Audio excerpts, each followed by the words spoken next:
Okay, welcome aboard. Hopefully everything is working out. I'm still sending out messages. I'm gonna have to figure out exactly how much time I need to get the messaging out. Hopefully, folks will find. Oh, you know what? Hold on a minute. Let me do this real quick. Um, there we go.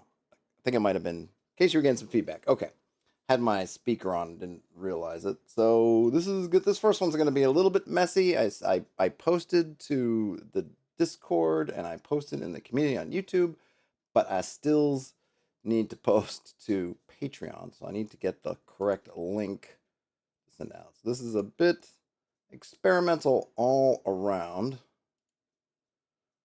Oh no, that's going to make it. Hold on a second. I got it. Hold on a minute. Yeah, this is definitely work in progress time, so bear with me for just a second. Okay, there it is. There's that. Hey, look, I'm looking at myself while I'm looking at myself while I'm looking at myself while I'm looking at myself. Ooh, boy. All right, it's a Monday. Okay, collections. This is a read along. Tags. Let's see. Is this a stream? It's a video. It's a read along. I guess it's an OSR kind of thing. I'll put D in there. It's fine. Now we're going to send this to all members. Oh, we're going now. No, damn it. No, no, no. Okay. That is done. Now I can start closing things so I'm not looking at myself, looking at myself, looking at myself. All right. Well, happy Monday. I think I'm all set. I think I updated everywhere that I was supposed to update. So hopefully, hopefully this will work. Um, make sure. All right.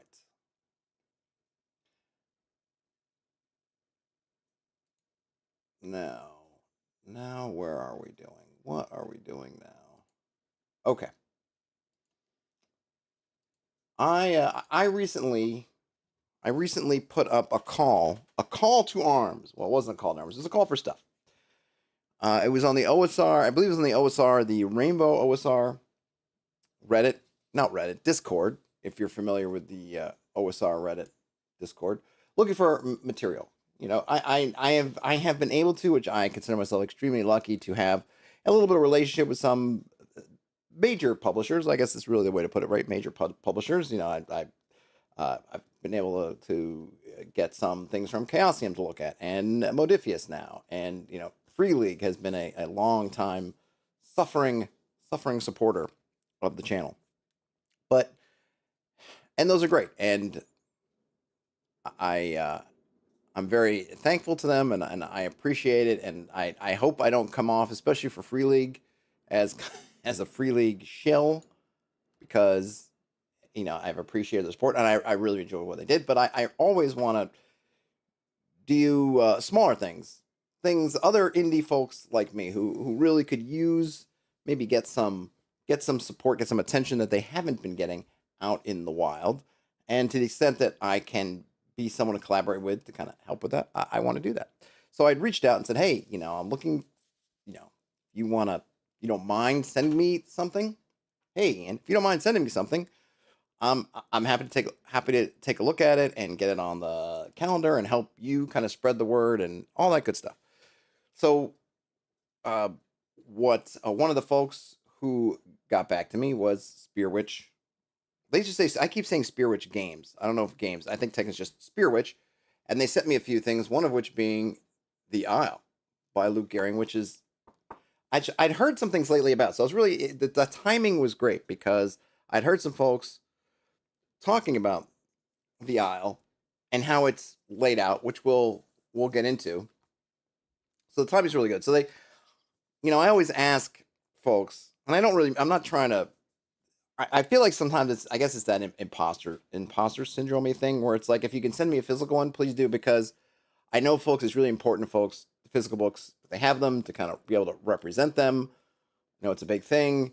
And even though I use on stream, I tend to look at PDFs when I'm looking for myself or reading for myself. I'm still kind of a physical book thing. Like, I have my binder with BX, and I'll have something open on the screen, but I'm flipping through pages in the binder. And sometimes if I can't find it, I might go to the PDF to do because one thing with PDFs is you can search them really easy.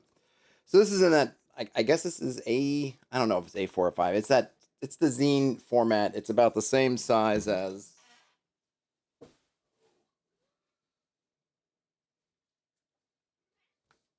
chainmail, for example, right? So I don't, and I'm always forgetting if that's A4 or A5. It's that same size. This is the hardcover.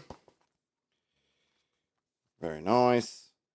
And we'll get into the thing in a minute, but just to see it, it's what's that? Perfect bound.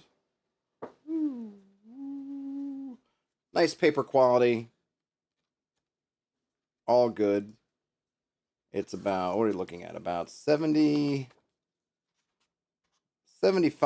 pages all told. Whoops, what did I do? All right, and now I can switch over. Let me switch over to, there we go, to the digital view. And you can find it on Spearwitch Games. I'm using one of those Genius links just so I can track interactions. I'll probably mark this as sponsored over on the tubes, just because they did send me the book, but it was my call. They sent me a book. We didn't, no one asked me. I don't offer any kind of, well, here's what I'm going to do. They don't ask me to talk about anything, but since they did send me the material, I'll mark it down. Mark it down, dude. All right, let's get into it. Now, I don't want to spoil it, so I'm curious to say, I've heard, like I said, I've heard some things about the Isle. Haven't read it before. This is all brand spanking new to me, but it apparently it's sort of written in a way. Well, we'll see. Let me not spoil things. We can see. So this was written by Luke Gearing, edited by Jared Sinclair, published by Spearwitch, and it's from 2021. And let's see. And I guess we're in a second printing. I don't know the difference between the printing. Doesn't matter. Assumptions. And as usual, right, I'm not going to read through all 70 whatever pages. I'm going to pick and choose. This is also written for something called the vanilla system, which Spearwitch also kindly sent me. And we'll probably go over that. It's just basically a generic system, I think, so that they can have kind of an OSR system that they can call their own, that they can use as sort of their house system. That's kind of what I'm doing too. I feel like that's maybe going to be the next wave of things, is everyone having their kind of house system that's broadly compatible, but that, once you have it, you don't have to keep worrying about what someone else does with their system. And maybe that's the big upshot from the OGL thing is, hey, you got all these things. I don't know what they're doing with it. I don't want to be legalese. I don't even want to muck around with it at all. So I'm just going to make my own. I don't know. In any case, assumptions. The monks are modeled on a Catholic island monastery as existed on Skellig Michael. Their religion is left vague to more easily adapt to the nearest analogous religion in your game world. Alternatively, run this as history, a Viking raid, or a mission from the Catholic Church. Value is in hack silver. Convert this to whatever your primary measure of wealth is. The dungeon relies heavily on supplies and practical solutions using rope, iron spikes, and the like.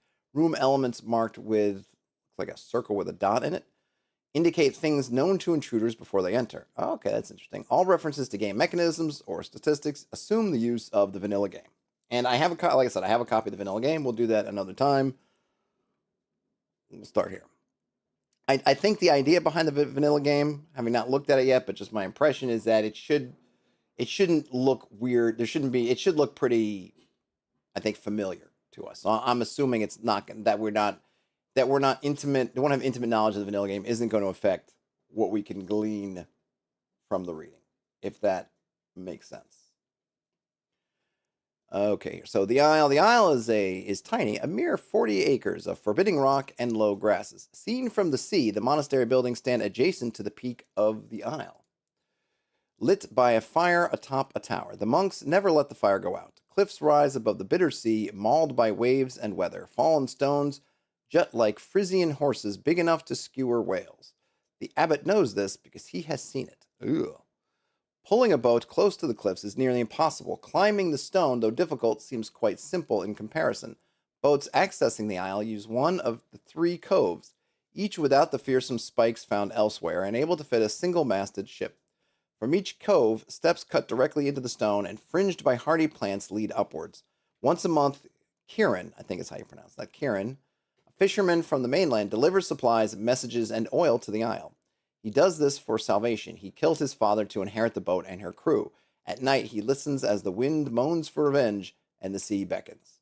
So we get a really nice, flavorful intro that basically gives us everything we need. We have three main coves, and we're just pretty heavily dissuaded from not using the coves, which is fine. I think there are plenty of little rocky outcroppings and places and atolls that if you don't go in by the way that's been found before you, that you can actually get into the place, then you're just going to go smashing up against the rocks and be lost.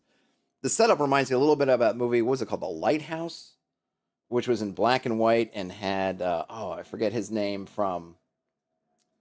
He was in the Twilight movies. He was the main Twilight guy, but he was really good. The Lighthouse. If you haven't seen it, look it up. Him and who was the other? Because there's two or three of them at the Lighthouse. Willem Dafoe, I think, is the other guy at the Lighthouse. Really good. Strange, eerie. I really enjoyed it. And then we get on the other side, we have a map. So we know where north is. We know where the stone cut paths are. Looks like all these cutouts. I'm not sure if it's cliffs.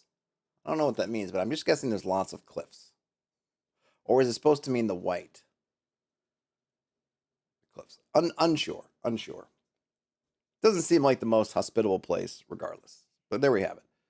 And it looks like we've got, besides the three coves, we've got 6 marked locations. We're not given a size, but it probably doesn't matter. Well, it says 40 acres. You can translate that. So first up, you know what? Let me see if let me try something real quick. Whoops. Yeah, actually, yes.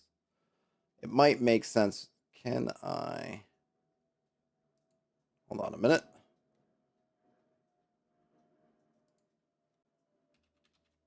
Can I use the photos?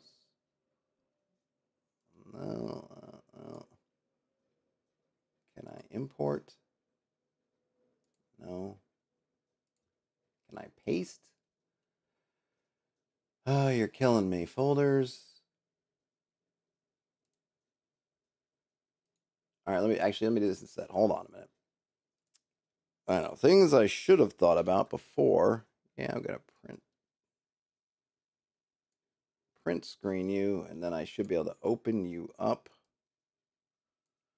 in a screenshots. Where are my screenshots? Did you not go? Do I got to do it again? I've had this weird thing with my print screen thing. Doesn't want to print the screen. Print the screen, please. Print. There you go. Okay. Here we go. So we're going to put this over here. No, not you. And you are going to come maybe like that. Okay. Now let me just go to view, single page. Bump you up. All right. We're working. We're working here. Work in progress, everybody. Work in progress. Thanks for bearing with me. Nope, not you. You.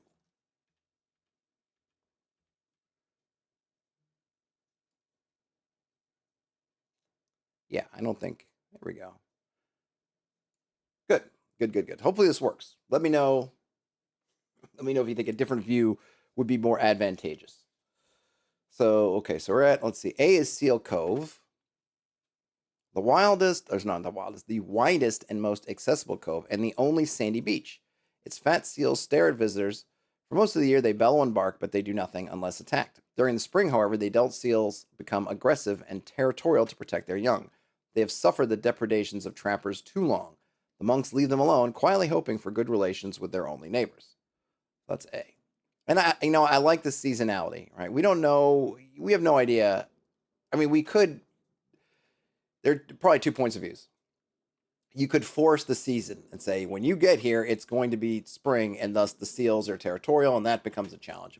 But I like leaving it up in the air. That way you can really drop it in at any time, and it's just very easy. If it happens to be the spring, then hey, they're like this. If it's not the spring, then they're like that. It's great. And, that's I like that we get a little bit of their relationship, or just the situation with the monks. It's all good. The next cove is Abbot's Cove. This shallow cove shows extensive signs of recent improvement. Some stone removed and a wooden jetty installed. The stairs are worn but notably clean. The monks keep a stockpile of stones near the top to roll down the stairs in case of an attack. They watch this cove closely. All right, so that's B. I wonder if that one. So where is? Well, we don't know where the monastery is, but clearly, at least they believe that this path is the most likely for an intruder. Moss Cove is the last one. Much tighter and narrower than the other coves, the walls and stairs here are coated with thick, spongy moss. Highly absorbent, the moss ensures the stairs are perpetually wet and slimy, making climbing them dangerous. Upon arrival, a corpse bobs in the cove, the gulls fighting over it. After 3 days, it drifts off to sea, denied burial. When the spirit of the corpse finds its way back, its haunting begins. All right, so we don't know much about that, but we have this nice element, a nice kind of event, if you will. So if the party happens to be going in that cove, they get that event. And this does bring up something that I'll probably do a separate video on it. I think people get, I don't want to say confused isn't the right word, but there's in a kind of hex crawl situation, which is a similar, maybe I should just say sandbox situation. So here we're presented with 3 coves, and we don't know, reading this, where the party's going to show. They could end up anywhere. Maybe later on we'll find something that says, hey, mostly they should end up coming from this direction, and probably really is going to come from where is the island in relation to the nearest landmass, because if it's to the north is this way, so if it's to the east, you're going to end up mostly hitting one side. It's to the west, you're probably going to be hitting another side. All that stuff. And so you have something like this event where, hey, upon arrival, a corpse bobs up in the cove. And I think that can read to some folks as being almost too railroady. In other words, there's this big area, especially when you're looking at hex crawls, where it might be a 6-mile hex or even a larger hex, and there's a single entry, something like there's a dog here digging at the ground, and if you watch them dig, or if you take over, there's a corpse underneath something or other. And a point, and it's not a bad point. Someone will say, hey, there's 30 some odd square miles, maybe more, of area, and it just so happens that the party comes across this dog and doing whatever. And the answer is yes. I mean, this is just for the first time you arrive, but yes, that this is the notable thing happening in the hex, and yes, you're going to run across this particular event. And I think for some folks, it feels like it goes against the kind of enough variety, because it's like, well, you have all this area, but there's just one thing going on. On the other hand, it's kind of a simplification, and just saying, like, if you're entering a room, this is happening at the time you enter the room. We know that you have a room with guards in it playing poker, and so you're in a dungeon, you go in the room and the guards are playing poker. We understand that there's not a poker game going on 24/7, 365, and there obviously must be times when they're doing something else other than poker, or maybe there's times there's nobody in there doing anything and the table's bare. But we don't write all that down. We kind of just say, well, when they come in, to make it a narratively interesting moment, or just to be something of note in that area, we're going to say that this thing is happening. And yes, the first time through, they happen to spot the dog digging at the ground. The next time, you're going to roll dice, or maybe there's nothing else going on, whatever. This time, this is happening. And people deal with it different ways. People will make tables of, hey, how many, this thing is going on, that thing is going on. I tend to be in the camp of, don't worry about it. The party still has essentially choices to do there. It's not a forced interaction. They see a dog digging at the ground, or they see a corpse bobbing up in the cove. They can do something with that information, or they can do nothing with that information. It could be something that's on the edge of their vision, or it can be something that's happening right up against the boat in this case. And they can still make choices, and you still have all the cove, and we still have all these things there, and it just avoids the fact of having to make a whole. How much stuff do you think is happening in 30 square miles of area? Depending on which 30 square miles, if I'm here, I am in New York City, and if I were trying to measure everything that's going on within 30 in a 30 square mile hex of my house, it would be a crazy amount. But if I'm up in the woods, it might not actually be that much. So we kind of do this to kind of, hey, we're just gonna settle that out. So, but I kind of like these moments because it's that kind of dynamic thing. You can always look at it like, well, this is fate, this is destiny. Yes, they do happen to show up right when this corpse is bobbing up. This is the fates or the gods or just the world putting stuff, because we're in kind of a heightened reality. We're not playing boring life. We're playing heightened reality life. Anyway, in any case, I don't have a problem with that, but I know that some folks, it is a struggle to accept, or maybe to, or not even, I don't know. I don't want to say like it's some kind of bad thing if you don't want to. That it hits up against their idea of this living wide world, that a specific thing is happening at the specific moment when the party comes in a specifically area that's fairly large. I think in dungeons, part of the thing is, well, it's just a little room and whatever. But if you're doing 30 square miles, then it seems incredulous. It starts to bump up against that, maybe that suspension of disbelief, whatever. Just roll with it. But of course, once you have this material in your hand, you can do whatever the heck you want with it. So if you want to put 10 different things in there, including the corpse, and then roll to see if the corpse shows up or not, you can absolutely also do that. No, as far as I know, there is no spear witch, no Luke Gearing police coming to force you to run this in a particular way. So those are the coves. Now we're on to the numbered locations, the graves. This is up here on the, yeah, kind of, I guess, northeastern corner, the top. Low pilings of rock, the traditional dry stone cairns of the mainland. There are 7 currently. If any of the party die and their bodies are recovered, the monks offer to inter them here. The graves are neither named nor marked, though the monks are able to recite the history of each, bar the 7th. They insist you have miscounted. Oh, so now we get the first bits of maybe a little bit of a mystery, because so far we don't know much about why the party would come here or what they're going to do when they're here. You just end up on you're visiting the isle, or if you happen to visit the isle, these are the kind of things happening. So we're getting a little mystery. I mean, the corpse is one thing. Corpse bobbing down in the water. All right, interesting. Now we get the fact that there are 7, but the monks will insist that there are actually 6. So that's another bit of intrigue. So all, curiouser and curiouser, as Alice might say in Wonderland. I'm just making sure. I'm gonna have to do some. I'm just gonna can I repost that? No. Yes, I can. All right. I'm just gonna repost. I want to make sure people know. I think these first couple streams, everyone's getting used to how I'm doing this now. So I'm trying to just, as much as I can, make sure. And if you're in here, I'm using YouTube's interface, and because I'm looking at it through a certain lens, I don't see who's in here. So if you happen to want to post somewhere that I'm live, go feel free. Share like. I'm just going to post just a reminder. I am live reading Luke Gearing's The Izzle.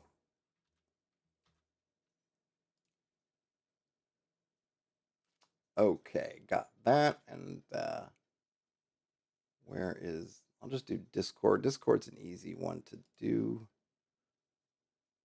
And I'll do it under, I'll do it here. Here.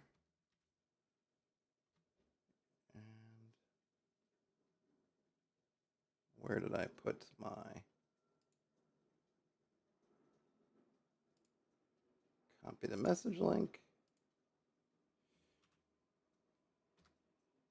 Okay, good. Sorry about the delay. Just trying to get everybody. Make sure everybody's up to speed. Raid asks if I looked at this in the past. I have not. I have not. I've looked at different things. The Isle of Glasslyn I looked at, and I looked at Wolves Upon the Coast by Luke Gehring, but not this particular one, no. And this is just a sip of lukewarm coffee for the working man.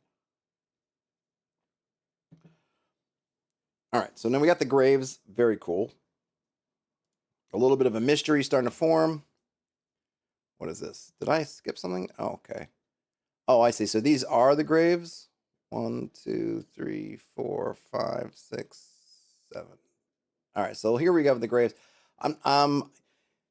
This one's starting to give me the sense I might need to read it more carefully because I'm not seeing a lot of shortcuts to making sense of things.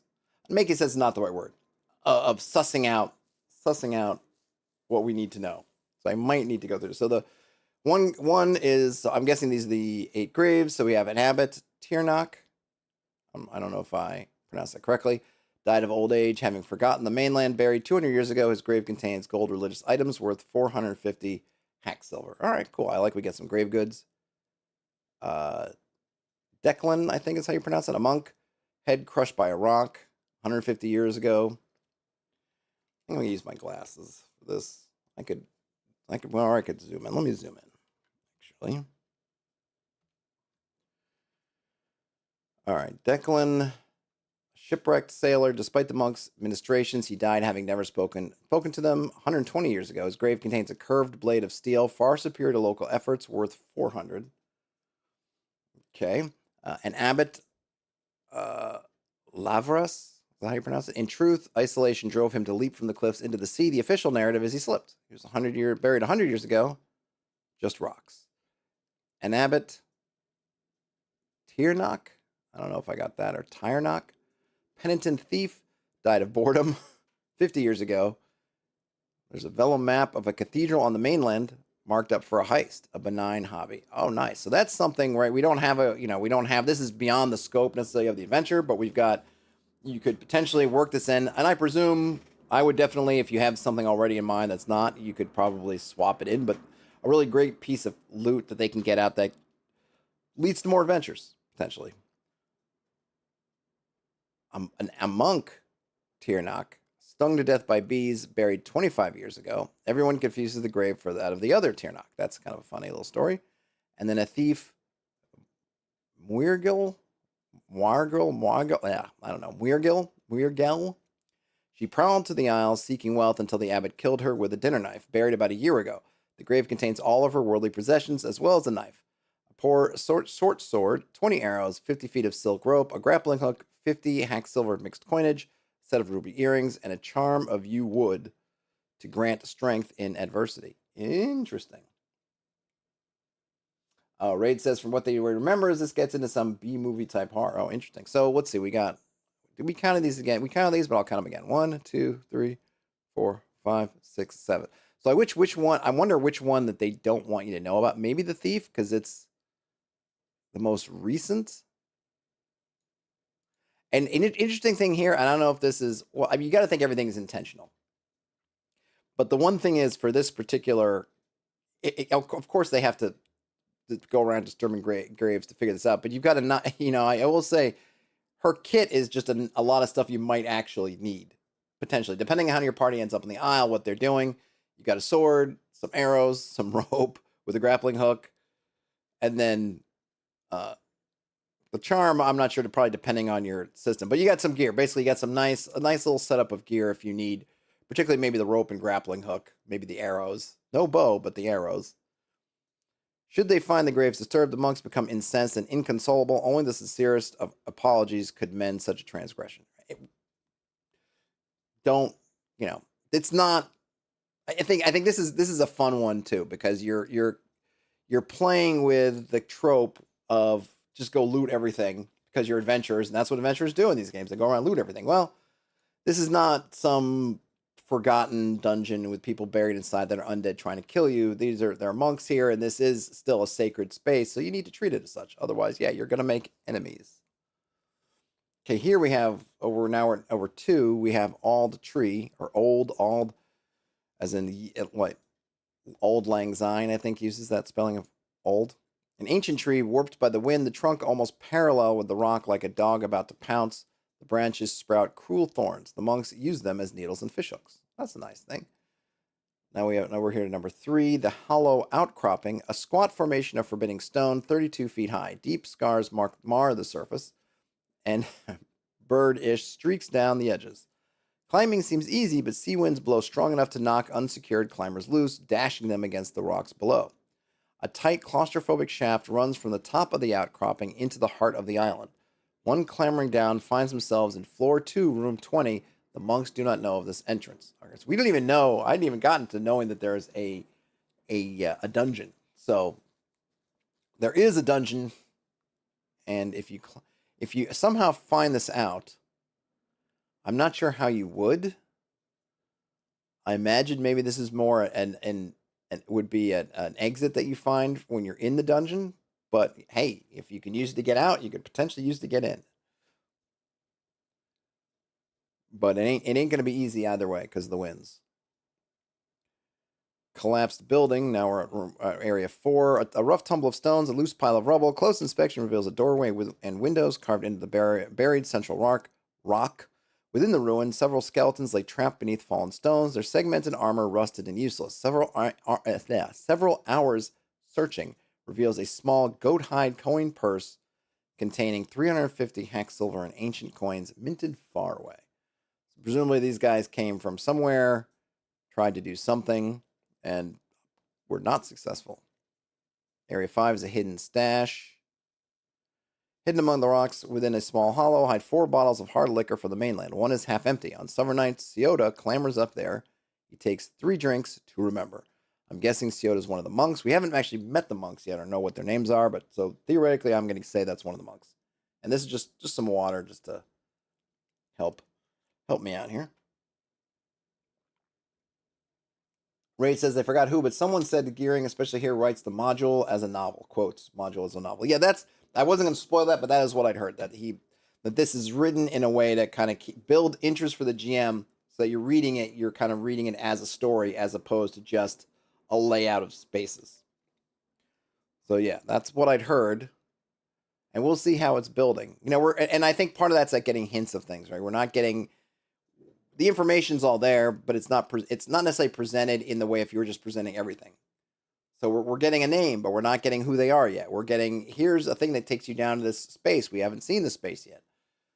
So that organization is interesting. But I think for running it, it's not going to hurt because presumably, which you always should, at least read the thing through once before you run it.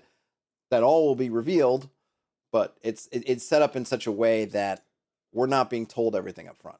We really haven't been told much at all up front. 6 is where the monastery is. The buildings of the monastery stand next to the peak of the isle. Atop the tower is a brass. Sorry, so it's, I guess, let's see. It's a spear-like protrusion of black rock. 6 round huts surround a large dome structure, and the tower stands nearby, all made of local stone. Atop the tower is a brass bowl and fire within. It is fueled by whale oil drawn from a giant tank beneath the tower. Beside, a heavy iron lid opens for refilling the tank, and a wooden ladder. If set alight and quickly closed, the tank explodes, killing everyone atop the aisle. Wow. Everyone atop the aisle. That's a lot. I mean, how much is 40 acres in miles? Do we know? Does anybody know? I don't know. I'm just curious. 40 acres in miles. Oh. It's only, oh wow, it's 0.0625 square miles. So it's small. It is small. You sometimes forget how small things are exactly. Maybe something like, at 40 acres seems wow. 0.0625 square miles. Let's see. Oh, Raid, your teacher. I didn't even know. Raid says, well, thanks for hanging out, Raid. Raid says this was always one they wanted to pick up as a hardback book, but was always waiting for a sale. Yep. Yeah, I don't know what the current pricing is. I could probably look that up real quick. But wait a minute, is there a price on the back? Hold on. The back of the book says $25 American. Yeah, I'm not sure about sales and whatnot, or how much the PDF goes for. Okay, so we got the brass bowl. So basically, it's a really small island. For some reason, 40 acres in my mind just sounded greater, probably because you're using 40. But in terms of square mileage, it's just tiny, tiny, tiny. So that makes a lot of sense how a concussive explosion could blow everybody off the top of the aisle. I mean, okay, I guess there are two ways to look at it. One, you can think about where like there's no cover anywhere. If you're down in some crag down here, the explosion that's up here. But just imagine, I think we just imagine just the rocks and everything happening. It's not really maybe the blast that catches you necessarily, but just all the debris and stuff falling down and probably causes some kind of tremoring. And we don't know the size of the tank down there. So how much of this flammable oil is down there, we don't know. So I'll take their word for it. It's small enough that okay, I'm like, all right, that makes sense. Whereas I was thinking before it was bigger. I was like, yeah, that's a huge explosion. I mean, it's still a big explosion, but now I'm thinking like, yeah, that's not out of line. Okay, let's see. So we got that. So okay, nearby are 4 stone beehives and a respectable vegetable patch. Each of the huts sleeps two uncomfortably. Straw floors, sackcloth bedding, fishing rod, candle, a couple of robes, a couple of bowls, a couple of spoons. The monks use the central structure for everything but sleeping. When they are not gathering food or repairing something in the aisle, they are here. Floor is made of tight-fitting wooden planks. Below them is the seal. There are 12 low wooden stools and a wooden chair. 18 seabird eggs hang from the ceiling, and 11 smoked fish. A golden religious icon on the wall is the only valuable item. Below them is the seal. Well, we don't know what that is yet, but you hear seal, seventh seal, first seal. They don't mean harbor seal, and very specific, which I kind of appreciate. The sea eggs, 18, 11. I'm guessing this kind of matches up with their how often they're just sort of their eating habits or how much they eat. They got a religious icon, and notice, which I think I also appreciate. They mentioned up front. I guess it's a double-edged sword. Things are pretty vague here. We have a religious icon, nothing said about what it looks like or what it is of. And that is by design in the sense of, hey, you want to plug and play this in, plug this into play, I should say, in your campaign. You do not need to have like this new religion. We don't need to, in other words, us as creators, we don't need to create a whole religion. And you as a GM, potential referee running this, you don't need to inject a new religion in your game. If your game only has one or two, whatever. You don't need to do that. So just by saying religious icon, you can think about, well, who do I want these guys to be of? Maybe they're monks of a thing that I have. Okay, I can easily integrate that in. Now, the downside is that you have to fill in that information because presumably if I'm a player and I'm in that room and I'm curious, I'm probably going to ask, whoa, what is that icon? And nothing is told about it.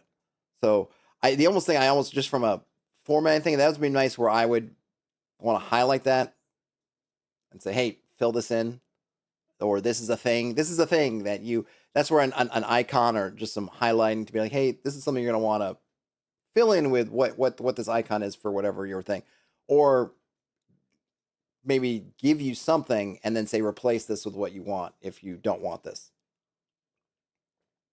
Switching back to coffee there for a second. Okay. The monks. Here we go. 11 monks. All right, so that makes sense, right? We had 11. What was it? 11 smoked fish, one per monk, maybe? 11 monks. Oh, no, there's 12, actually. 11 monks and the abbot live on the isle. Though they are bound to give hospice to travelers, this is not their purpose. As long as a fire burns here, what lies below cannot leave. Only the abbot knows. All right. Reminds me, there was it's giving me kind of Twilight Zone vibes. I mean, and I say that in a very good way. I'm a big fan of the original Twilight Zone, and this reminds me of that kind of setup where you show up. There's one of famous, I mean, all the Twilight Zone episodes are kind of famous, where the devil or Satan is being kept at a monastery. And there was something, not lighting him a fire, but I forget what the deal was where how they were keeping Satan there. But this is kind of giving me that kind of vibe. The abbot, Cowleen, I don't know. I'm not sure if I'm definitely not pronouncing that. I know I'm not pronouncing it correctly. I'm trying to remember the little bits of these. Feel like these have kind of Irish or kind of Gaelic. And I'm trying to remember the little bits of that, but I'm not. I'm not having a good run. The abbot remains spry at. Oh wait, hold on a minute. Sorry, I missed one paragraph. Their main concern is Connell's disappearance. Despite searching, they have been able to find him. They have nothing to offer his return but thanks. We don't know. Is Connell the corpse in the water? Unknown.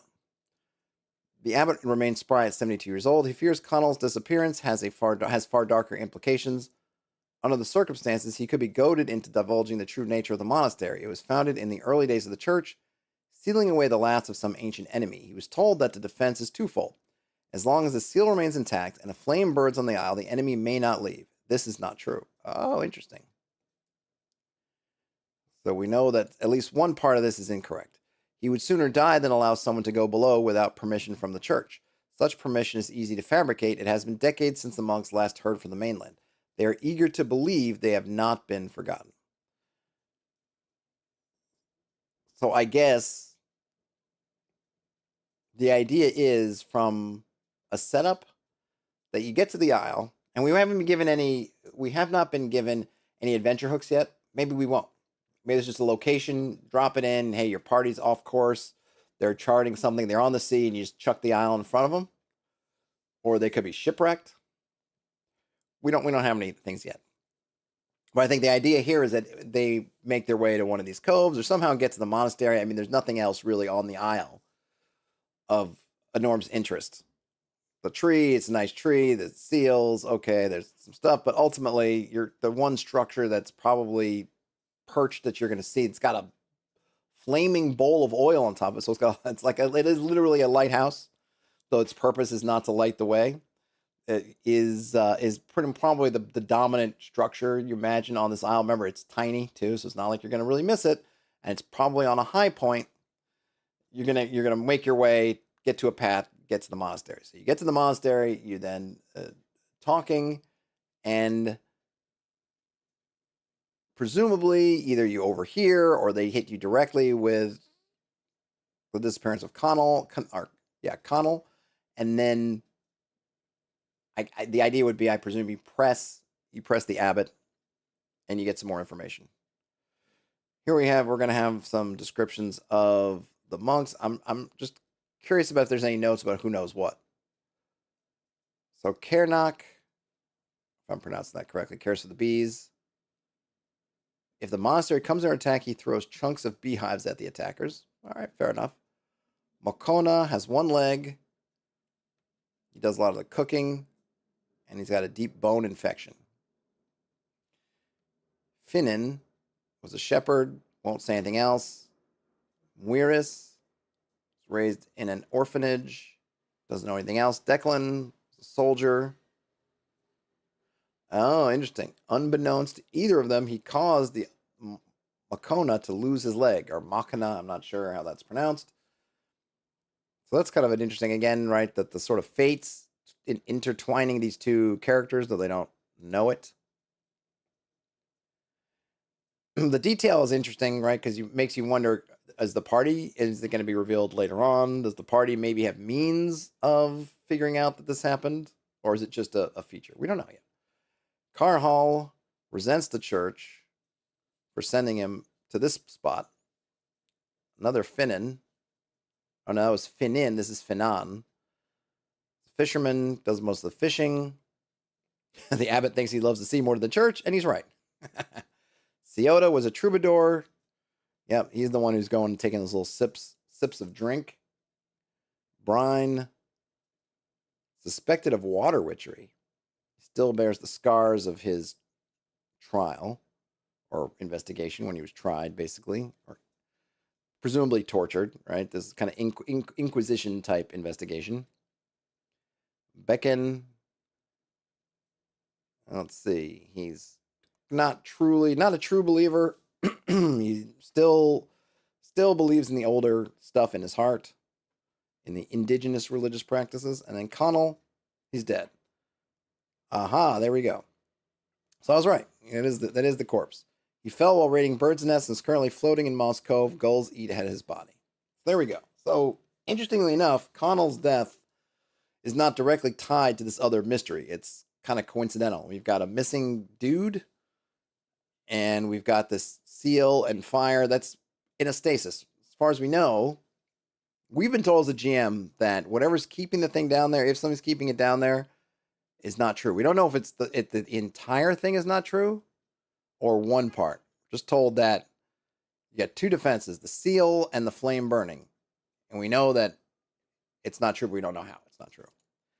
And the interesting thing here is the kind of the way it's written, again, sort of insinuates or it implies that the disappearance is linked to this thing. And and then we find out that at least it doesn't seem like it is. It seemed like he just slipped and fell. It's just an accident, but maybe either a timely or untimely accident, depending on how you want to look at it in terms of what's going on the island. Because it's because of the nature of the monastery and what's going on here. It's been given, since his death was not witnessed, obviously, because they probably would have gone and gotten his body, done all that stuff. It's been given a heightened significance than would otherwise have been given. The seal is a convex disc of bone porcelain that rests inches beneath the floorboards. It is paper thin and minutely inscribed with prayers. A good strike shatters the seal easily, revealing a plunge into darkness, a shaft 15 feet across and 40 feet to the bottom. The air in the room is sucked inside and extinguishes all lights in the building, the aisle drawing a pained breath. The smell of mold and salt wafts up from below. So clearly it's not physically imposing, the seal. We're still not told exactly why we would be. I'm thinking now, I might need to get a new, hold on, I'm going to need to let's see if we can get a, no, I wanted to see, where are the, no, hold on a minute. Where is I forget how to show the bookmarks. No. All right, I want to zoom down and see if I can get a map. Is that the map?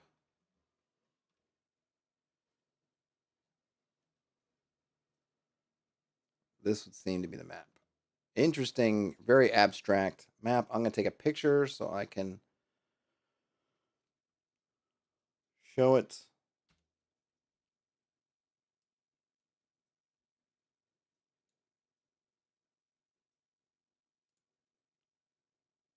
Couldn't save. See, I don't understand. Why couldn't you save? Why are you saying you can't save? Me no understand snipping tool. I really like the snipping tool. Sometimes, Windows often has fiddly stuff that doesn't work. The snipping tool I actually think works pretty well, but they're doing this thing lately where it's telling me, sorry pal, can't save, and I don't know why.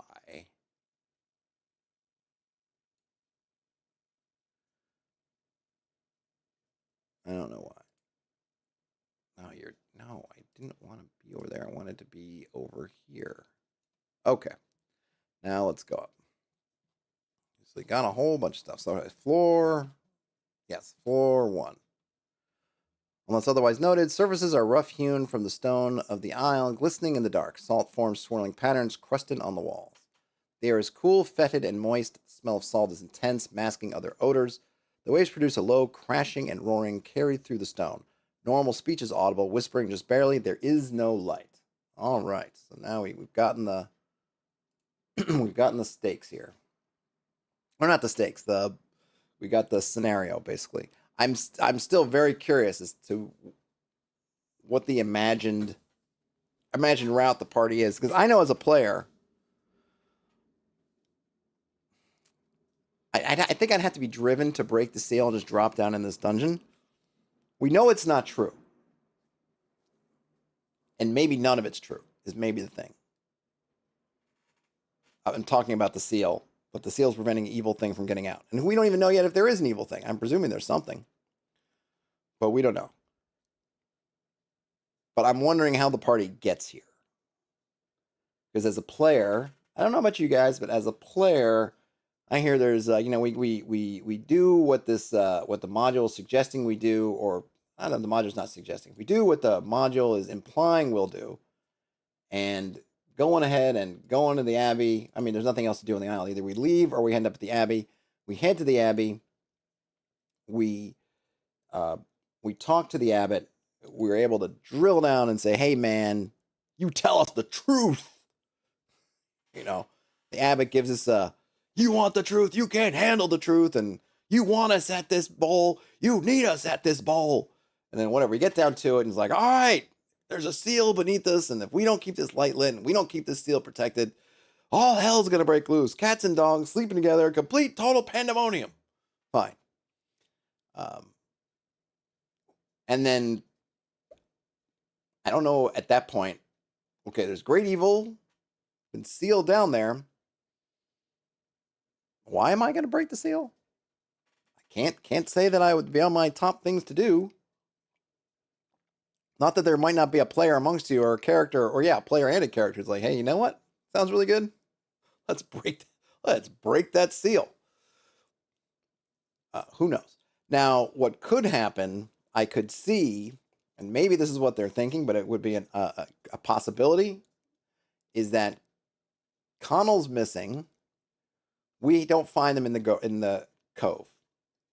We come in one of the other coves, so we're not aware of that. We put together, because it's the only 2 bits of data points we have at this point, assuming we get all the information. Evil thing buried below, now Connell's missing, and there's clearly a fear the abbot has.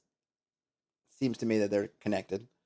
So we want to open the floor to take a look at the seal, make sure nothing's happened. Now, it doesn't totally make sense, because if Connell had gone down there, it would be obvious. It doesn't sound like there's any way to get down to that seal or break it without cutting a hole in the floorboards, which would be obvious to anybody.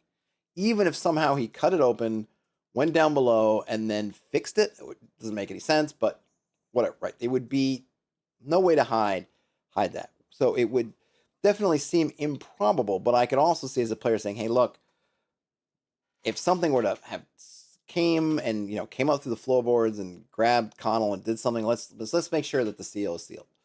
And then once you try to figure out if the seal is sealed, from what it sounds like, it is really easy to break that seal. So, it shatters super easily. So you could have that moment, which seems to be where you're cutting through the floorboards and you just cut too far. None of these guys, I presume, were alive when this thing was started, so they don't know how deep it goes or really anything. So you're going through, and oops, super delicate, broke the seal, and then you have that really fun, Raid mentioned, kind of a B-movie horror thing where the big sucking in of all this, like this taking of breath, and all the lights go out. And now what do you do? And now, you're adventurous. What do? You go down in the dark. Anyhow. This is just me speculating, right? All right, so floor 1, now we've got an encounter table every 10 minutes. If we're in the first 10 rooms, we ignore results that are more than 3. So the first 10 rooms, we don't have to worry about 3. Once we get past there, then we have to start. So then we have 2 columns on this table. Column A and B. This table is kind of funky. I guess it's just a stylistic thing. I'm just going to look at the print version. Does the print version also have this kind of funky table? Funky. It's just the formatting. It's not formatting, just the... Oh, okay. So it must be... it could be my PDF thing, but just in case you're wondering, on the physical book, the line... Oops, the header line goes all the way across. It is not... I use this PDF reader called Sumatra PDF, which is... I like it because it's just slim. It doesn't do a whole lot. It doesn't do much of anything other than open PDFs, but it also has no nonsense attached to it, so I like it. But every once in a while, I feel like I run into something that if I opened this up in Acrobat, it probably would display correctly. But here it's done something funky, or it just could be that there's something funky. But anyway, if you were wondering why this line just bothered me looking at it, it's not a style thing. It's a digital artifact or something that Sumatra has mucked up.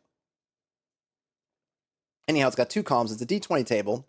If you're in the first 10 rooms, you can ignore everything, any results larger than 3. And then it's 2 columns. First column is a sign, and then the next column is what the next room or passage contains. So this is kind of interesting. So the rooms are very abstract. We just have, this is set up like you were mind mapping it up. And and what we're getting here is a bit of a procedural, a little bit of procedure. It's not totally procedural, but it's kind of mini or partially procedural. In other words, we know how many rooms there are, and we know how they're connected. But what you're going to do, and I don't know and then we have markings for where their doors are, and some are secret, which are marked. So D's are just your regular, ordinary doors. S's are secret doors, and then L's are locked doors, of which doesn't look like there's any on this floor. Oh no, there's one right there. And then what you're going to do is you're going to roll, and for the first, so obviously the first 10 rooms you hit, as you see here, there's going to be nothing going on in terms of the room activities. So it's not all procedural in terms of what I'm guessing what's in the rooms. We're going to get room descriptions, but in terms of what's in the rooms, we're just going to go a whole lot of nothing, and then signs of things. So the first 3, which are the only ones you're going to get, if anything, a sudden cessation of waves, silence, which is kind of ominous, a howl of wind from behind, a groan, metal under stress. So we're going to get those kind of things, not all the time, because there's only a 5, 10, 15% chance every 10 minutes you're going to get one of these. So there's a lot of times it's going to be just kind of nothing, but then you're going to get one of these to kind of break it. So we know there's a kind of a constant of the waves. So when you're looking at a break and the waves are silent, which doesn't make sense. You're on an island and the waves don't just stop, right? That should be kind of at least a little bit alarming. The howl of wind, ominous, obviously, and then metal under stress, also potentially ominous. Once we get past that initial 10 rooms, we start to get some ochre glows, then no signs, but then obviously other things are happening. The crack of brittle bone against stone, the rattling of chains, the moan of rust, and then there's still basically a 50% chance at all times of nothing happening. And then in terms of what kinds of things, maybe encounters or contents that might be in the rooms, a single witness staring in a random direction. Witness, capital W, we don't know what that is yet. A pair of witnesses staring eye to eye, unmoving. 1d4 bonded dead, capitalized. Clutching their skulls still, loud sounds rouse them to violence. Then more bonded dead in a shield wall. They march to the nearest exit and guard it. And then a few more bonded dead, each wearing an iron collar with a rusted chain. The chains lead to a ring in the ceiling. I like that they gave them kind of a little thing. So these guys, the first few bonded dead are just kind of hanging. But if you're making a lot of noise, they're going to attack, presumably. Violence. I'm guessing violence not against each other, but against you. Then the shield wall, which is interesting, where they're going to go to an exit and guard it. Which means you don't have to attack them necessarily, but it also means they're going to be blocking the way, potentially the way forward. And then the ones with the iron chain, the iron collar with a rusted chain. There's a ring in the ceiling, which means that they're only going to be able to fight you probably in that space. And that if you retreat, you're going to hit the edge of the chains, which also means that you're not even all that clever, right? You could stand at a distance and whack them with pole arms maybe, or arrows or stones or things, and kind of get rid of them that way. Assuming you don't turn and destroy them if you've got a cleric. And I don't know if the vanilla system has clerics and turning, but if they do, of course, that will be an option.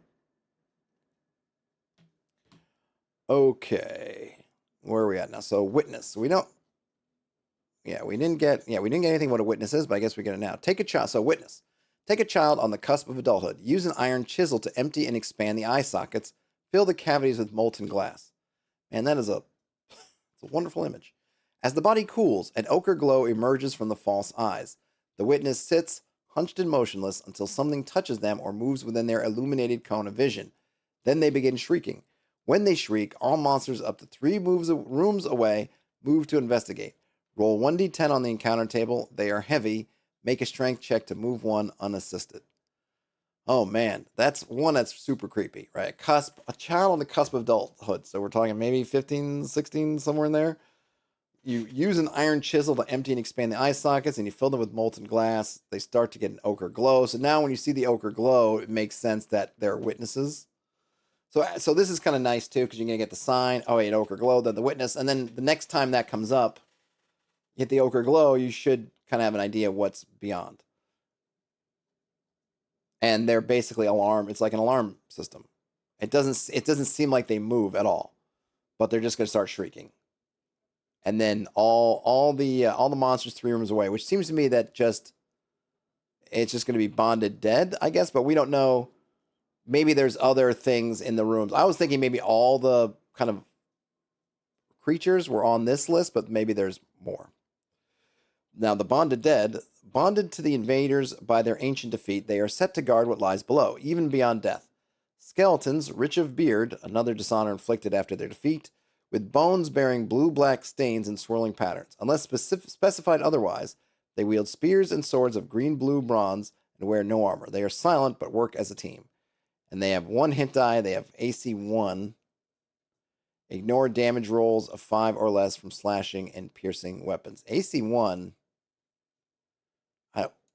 I don't know the vanilla one, so I don't know if it's using descending or ascending AC. If it's descending, I mean, I don't know their system, so I don't know if that seems really good, but maybe not. But they do ignore that ignoring damage rolls of 5 or less from slashing and piercing, which is going to make them formidable, kind of no matter what. Because even if you hit the AC,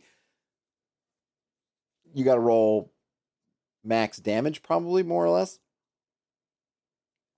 Hold on a minute. Let me just see something real quick.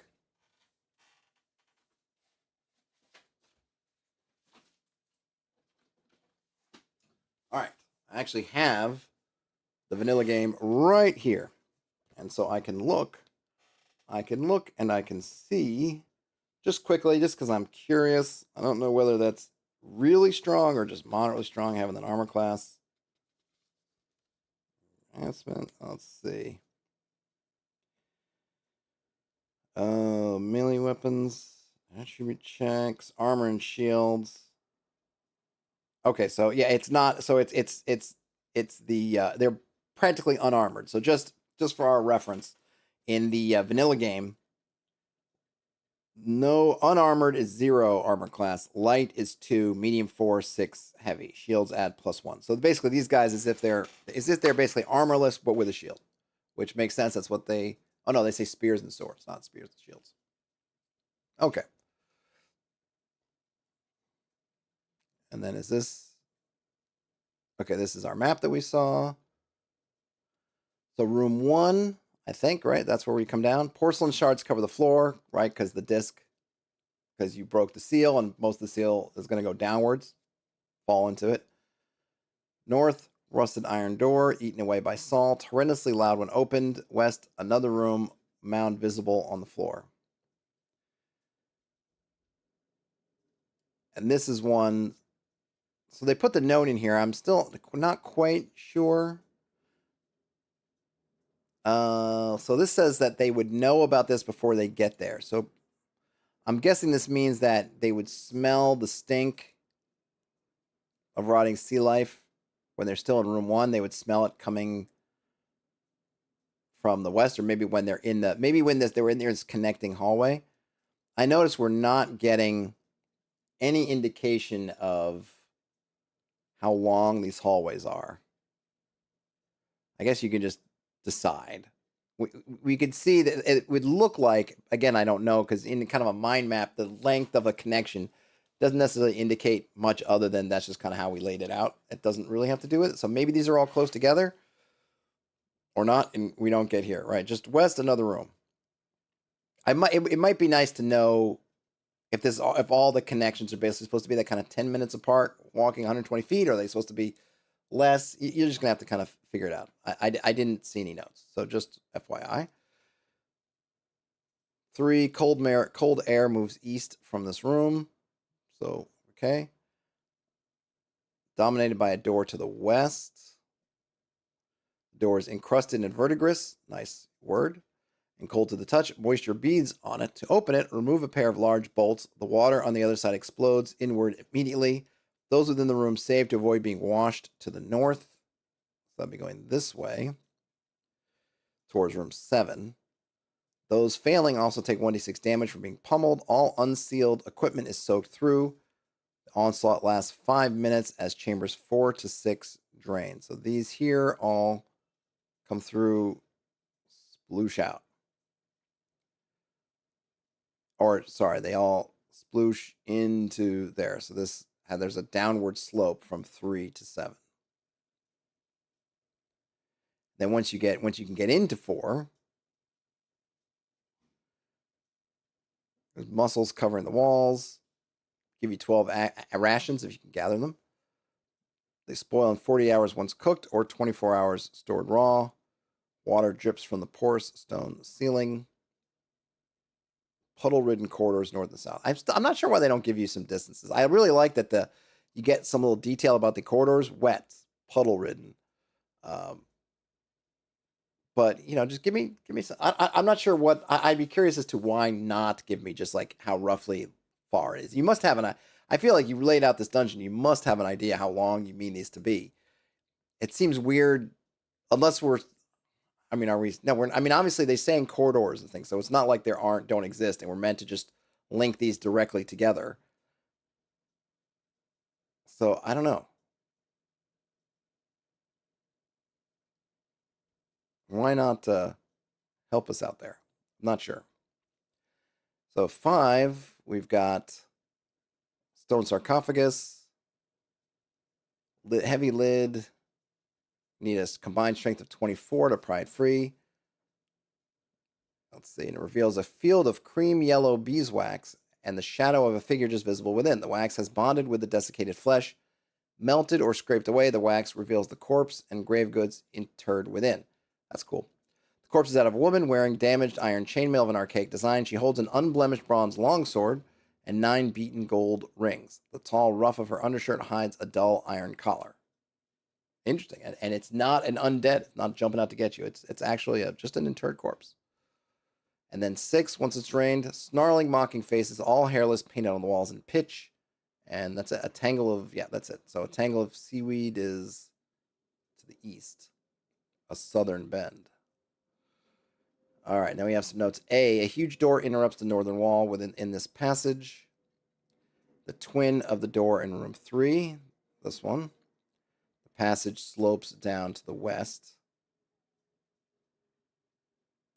I'm not sure why they don't use the L sign. They use the A sign. I guess because we need to see it, and it's in a hallway, not in a room. So I guess that's why they need to make a note of it. So presumably... Oh, I am noticing we do have a dot grid overlaid on the rooms, though it's kind of hard to see in my screenshot of the PDF at least. Let me see. Is it easier to see on the printed version? No, you can count them, but it is not particularly easy. But so you do get some rough measurements of the room size. I might have said I'm not sure why they didn't want to make it more obvious, because you could have put these in white. Might have ruined it. Would have changed the kind of visuals of it.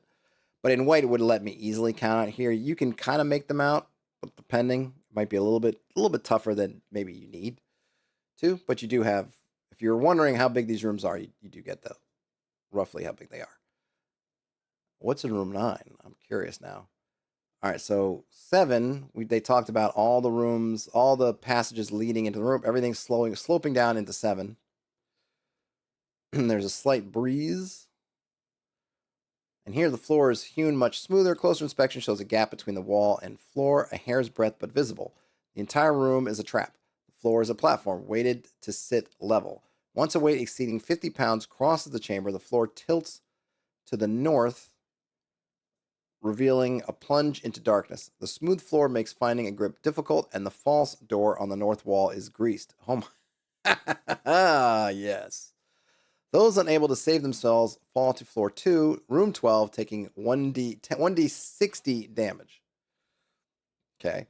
Falling flames and light sources have a 90% chance of going out. So the interesting thing here is depending on how you get here. Well, I guess, well, yeah, because there's a couple ways to get here. This is an interesting trap. I dig it. If you open the door in 3 and get pushed out, the water is going to come down here into 7, right? That's the idea. You come down, right? You open this door, whoosh, water goes down to 7. Then if you continue this course that the room guide is giving us, that you open that door, you deal with all the water, you take the damage, whatever, you say, okay, we're keeping going. You go through that door, you go to room 4, you go to room 5, you go to room 6, you come back around, you hit that closed door. Let's just say for the moment you decide not to open that closed door yet. And it's interesting that they mark it here and not against the wall, but whatever. You come back around, you then go to 7. You're going to get a little, as you're approaching 7, you might think as you're approaching this hallway, leaning down, get this room, it just took a whole crap ton of water. It took 5 minutes to roil out of that hallway and everything. And now you come to 7 and it's going to be basically dry. That should lead you to think, why is it dry? Where did the water go? There's a door, but the door is going to be closed. And there's the floor and nothing's on it. So if you then start to think about, well, why is there no water on the floor? Because as the trap states, 50 pounds, that water is going to hit 50 pounds tilt, and then all the water is going to go down to the second floor. And then maybe it dissipates from there. We'll have to see when we get there how that second floor looks. But in any case, it's not here.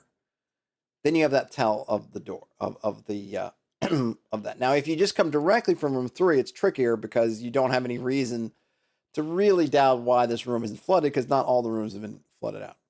So it's kind of an interesting trap. Depending, if you do this thing that's going to cause harm, but it is going to help not fully reveal, but it's going to give you a clue to the trap, whereas otherwise you don't. So I do kind of dig that.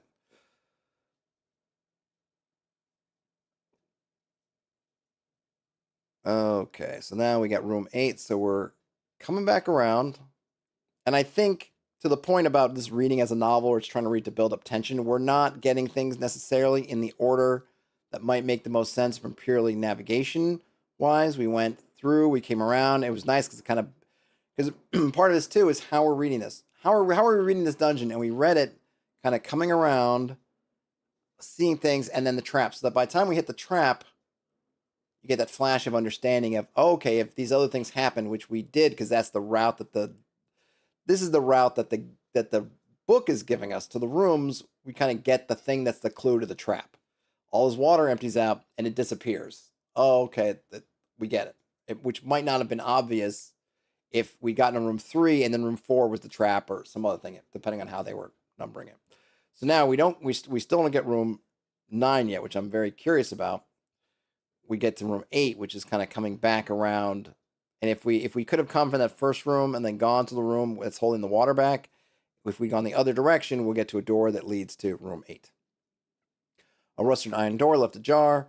Within rests a pile of bones, decayed fabric, metallic, ornaments. A mosaic covers the southern wall, a stern man with no beard, beams of white light pouring from his mouth and eyes. Sifting through the bones reveals a ruined iron short sword with a decorative gold handle, a pair of silver pendants filled with colored glass beads.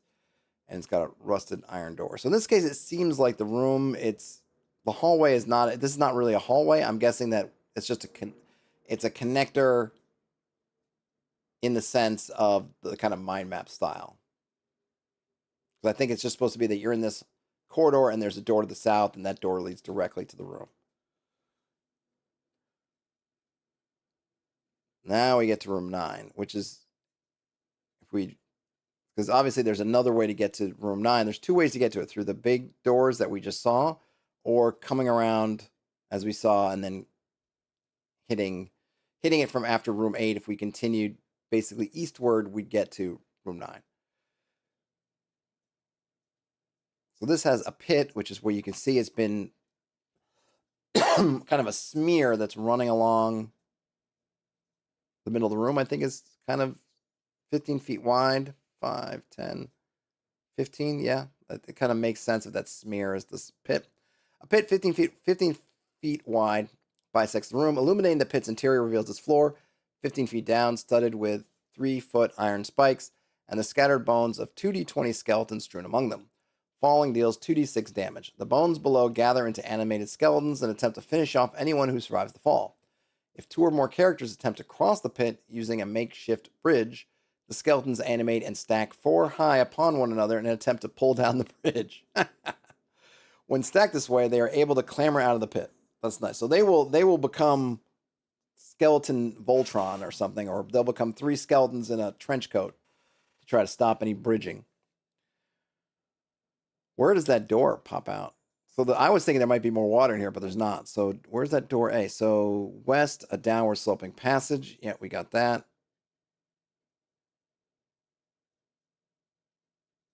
South is the iron door that's bent. That's where we came in. And then north, a pair of open passages. The western passage has a faint, unidentifiable stench. The eastern has metallic green flakes on the floor. So we get some clues. So really the big puzzle here is, it's not even that much of a puzzle. You just cross the pit, or you could try to go climb down the pit, then climb up the other side. Of course, climbing down the pit's going to activate the skeletons. I think most players are probably going to be pretty aware that looking out for animated skeletons animating at that point. But the fact that they might, if you made a bridge, you might think, well, I'm making the bridge. We'll pass across undisturbed. They've thought about that contingency. And depending on what your little makeshift bridge is made of, it might be harder or easier for them to destroy or upturn. Room 10 is a grandiose carving of a doorway. No door, just smooth stone. And this is the first 10 rooms. Now they don't say that's within. I don't think it says within rooms 1 to 10. I think it's the first 10 rooms. Because remember, this is when the wandering encounters or the things change. Is it the first? Oh, in rooms 1 to 10. All right. So once we get past this room 10, now we're starting to roll for those. Every 10 minutes, now we're getting the full encounter table or happening table, event table, however you want to do it. Sign and occupant table. So now we're going to get the witnesses and the bonded undead showing up. Faint smell of cold, wet, salt, and rot. And then this one, so it seems like, too, that not only are you rolling every 10 minutes, but certain rooms are going to ask you to roll specifically. So room 11, you roll on the encounter table. Room 12 is past room 11. Rotting carcass of a dead seal. He was stabbed to death, 4 days old at most. So clearly whatever's in here is getting out somewhere, because it's either it's getting out or seals are getting in. Because there's a dead seal. How else could it have gotten here? Let's see, 13. Let's see, large fountain of rusted iron. Nothing flows from the spout. Cream yellow smears mark the central bowl. This beeswax again. We saw cream yellow, I think, before. And now I'm thinking maybe it's intentional that there's the guy who's all about the bees, takes care of the bees, and we're seeing beeswax stuff. So, is there a connection? What is the connection between the bees and the beeswax? A small valve hidden at the base controls the flow. Adjusting it starts a spurt of lamp oil rendered from whale fat. There are 5 pints of oil in the system, endlessly recycled. And then north, there are subtle clicks from an open passage. The faint smell of rot. This is from room 13, which is if we'd gone from that trap, the pit room, and gone up the other passage. East, turning into north and south. 14 is north of 13. Quiet, subtle clicks emanate from this chamber and the stink of rotting flesh. As light enters, you notice a rising hiss and suggestion of shadowed figures moving. There are a bunch of those bonded dead that are marching in an endless circle carving a groove into the floor. Excuse me. Center of the circle, a figure crouches concealed beneath draped red fabric. They wear an iron mask, cherubic and peaceful. As light passes over them, they hiss. If fully illuminated, e.g. if a lantern is brought into the room, they gesture weakly at the light source, and the bonded dead move to kill the light bearer and extinguish the light before returning to their march. That's scary. We don't know. I mean, We have no idea what's beneath all that, or maybe we're going to find out. If anyone touches the fabric upon the figure, it collapses into a heap with the mask. There was nothing beneath it. The bonded dead retreat to room 16, forming a shieldtrom around the stairs. I'm not sure what a shieldtrom is, but I'm guessing it's kind of a circular shield wall. Bonded dead must make a morale check to attack anyone wearing the mask. Legionaries, however, always attack the wearer. Okay, we don't know who legionaries are. It's interesting. So the mask could be some good effect if you take it and start wearing it, but there's obviously a drawback because these other guys who we don't know who they are yet are always going to attack. In room 15, which you could either get through from 13 if you take that one passage, or 14. At the center sits a mixture of goat, swine, and pony skulls poured over with gold and silver, fusing them into a glittering amalgamation. This makeshift statue is 3 feet tall and balanced atop a 2-foot plinth. It is heavy, and anyone holding it can carry no other weight. It's 1,000, but it's worth 1,000 hack silver. So basically 1,000 silver, I guess. 100 taut steel wires, each coated in a clear serum, run from floor to ceiling in a circle around the desecrated idol. If a wire is touched even lightly, it immediately snaps. Roll an attack against the one who broke the wire. On a hit, the wire strikes them, leaving a shallow cut. As the poison serum enters the wound, save or die gradually over the next 24 hours, vomiting bile and phlegm with the texture of spent coffee grounds. That's an interesting textural note. For every 5 wires broken at once, the attack has +2, and the saving throw is at -2. The poison is not native to these lands. Any attempted cure with local remedies has only a 10% chance of working. Anyone can suck the poison from the wound, but they must make a saving throw or become poisoned themselves. It tastes of unfamiliar flowers, sweet and alcoholic. So some really cool notes, a really interesting trap. Taut steel wires coated in a clear serum. I'm not sure if that means so it might be hard to see or maybe not. I guess with I don't know, probably depends on your light source. But kind of a nasty trap, basically. There's a pit in the next room, 16, and it opens down into another floor. So we're getting some of that three-dimensionality. There's the pit doesn't lead to the next level, but the trap in room 7 with the tilting floor leads down to the next level. We have a pit here that leads down to the next level. Let's see, we have an ornamental in the next room down going south. We have an ornamental chariot of ancient design. Spokes of the wheels are damaged. And you can remove all the valuable, you can remove about 350 silver of metal from the chariot if you so chose. Boy, they're really giving you stuff if you want to come in and really grind out the loot bearing stuff, but they make a point of saying how the monks would not take lightly the fact that you desecrating their graves. I don't know if strip mining all this stuff from maybe this area they don't care because basically it's all evil to them. They might actually be like, yeah, man, get the stuff off our island. Toot sweet. But it's very interesting because I feel like the module or this adventure doesn't seem to me like a looter's paradise, but they're giving you all the stuff to just go to town after it. Go to town after things, but I don't know, I guess, right? If you coming, we don't know, we don't know yet that alternate exit out, but we know it's here somewhere. It's just interesting, I guess, because it's definitely following the OSR model of, hey, there's all kinds of stuff. I like that it's all just not gold and silver coin, it's stuff, which makes it more interesting. It makes it more interesting how to get out. It makes it more interesting what to do with it.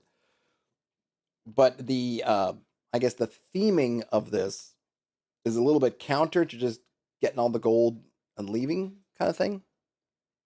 But hey, I suppose the enterprising party says, well, why not both? We could try to do whatever with the evil down here, and we can get our money's worth, because certainly those monks don't have much. Got to level up somehow. And I'm assuming that I don't know how the vanilla game handles leveling up, if it does at all. But I'm guessing there's some kind of gold XP for loot kind of thing. Does it say? Let's see, just so we know. You gain XP for overcoming monsters and accumulating treasure. For each gold piece you bring from the wilds back to civilization, you gain 1 XP. And then monsters give you XP equal to 50 times their hit dice, whether killed or avoided.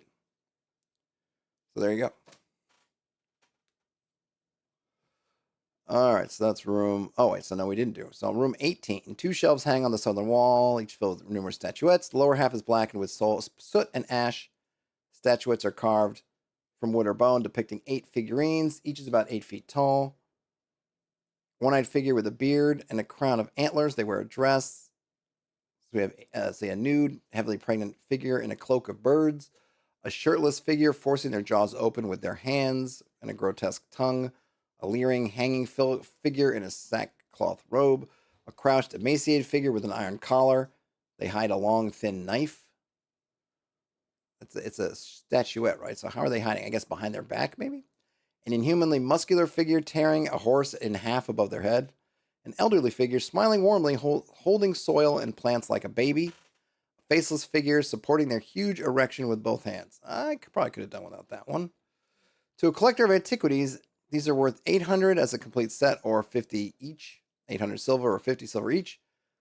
Upper shelf is clear of soot. Its statuettes are carved from white marble. One figure, blank of face, leads a host of 30 winged soldiers in banded armor, short blades, javelins, and square shields. The blank-faced figure holds a flaming torch aloft. The leader is 12 inches tall, and the soldiers are 4 inches tall. The set is worth 1,200 silver.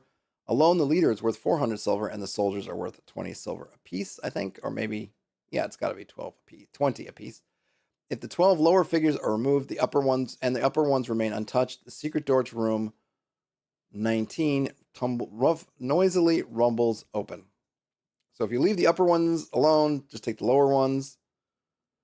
So of course, you could just take the lower ones, and if you just pause for a minute, then I presume would open anyway. Then you could probably come back and take the upper ones, but you know.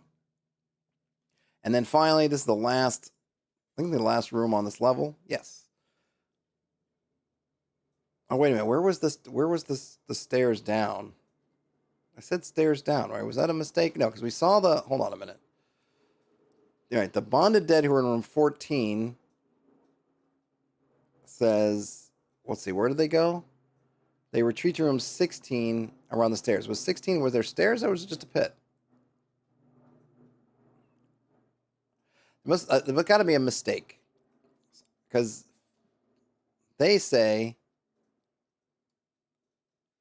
around the stairs. Room 16 just has a stone-lined pit.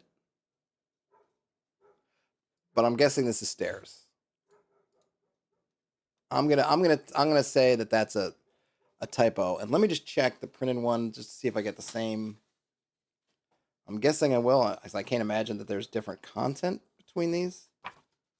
But because the one thing with this very spare dungeon design is we don't get any of the iconography that you might in a normal dungeon that shows either a pit or stairs. That I can say, okay, is stairs, right? So we get.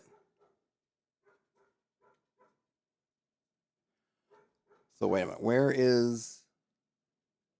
Oh no, you know what? They are different. Interesting. Am I in the wrong? Hold on, I think I might be in the wrong. I think I might be looking at. Yep, I was looking at level 2. Sorry, but hold on a minute. That's. I found room 16, but it was room 16 of level 2, not room 16 of level 20 of level 1. So let's see. Room 16 here. Yeah, no stairs. I'm going to assume that that's the quote-unquote normal way to go down. So that's stairs and not a pit. I mean, it wouldn't be terrible if it's a pit too, but either way. All right, so now we're in that secret room.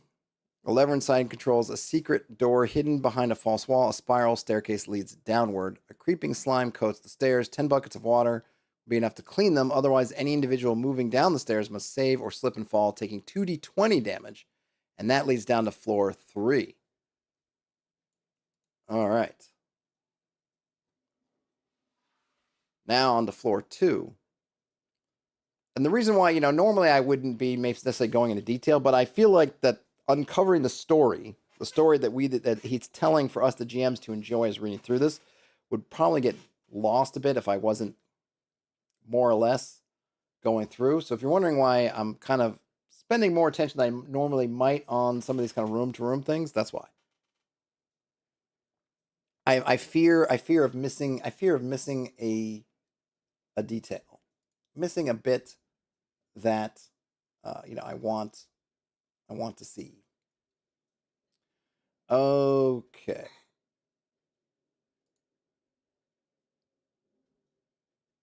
Unless noted otherwise, surfaces are rough hewn from the stone of the isle. Unless otherwise noted, surfaces are rough hewn from the stone of the isle, glistening in the dark. Salt forms swirling patterns crusted on the walls. The air is cool, fetid, and moist. The smell of salt masks other odors. The crash and roar of waves carries through the stone. Normal speech is audible. Whispering is not. There's no light. I think that's the same. I think that's the same as the other. I believe that is the same as the other. Just gonna make.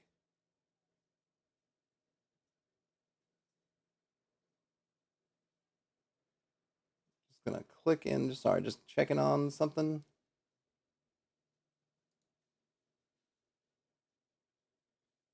Okay. Okay. Now let us embrace at last. Just gonna send another message.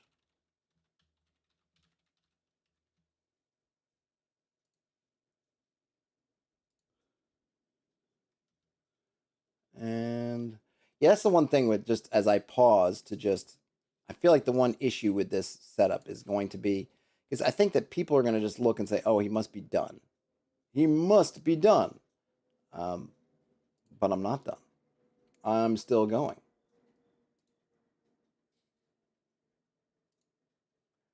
And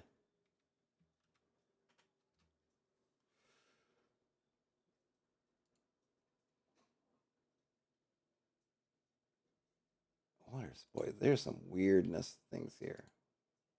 I'm gonna have to get like a yeah, I'm gonna have to figure out. Okay. All right, back to it. I'm not going to cover the encounter system because we kind of know how it goes. But we have some new, we got some new critters. We've got Gelt Promised. Gelt Promised.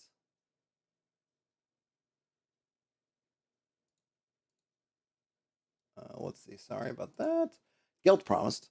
Rotting flesh clings to them, bloated with greed. Each bulges around a thick gold ring that marks them as a traitor. So, rotting flesh clings to them, bloated with greed. Each bulges around a thick gold ring that marks them as a traitor. I see. So, their bodies, maybe water just bloated, and looks like they had a ring put around their body, maybe, and their body just blew around the ring.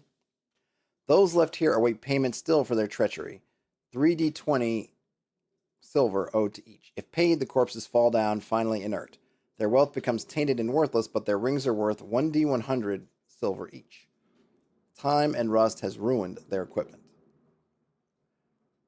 Each bulges around a thick gold ring. I wish there's a little bit more to let me know. Are they? Because I'm getting the sense that they're given things, so they must be able to move around.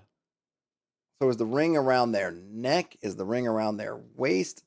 How is not? I'm not entirely sure. Next up are the vinegar drinkers. Bones enameled 1,000 times over, stained to black beyond red.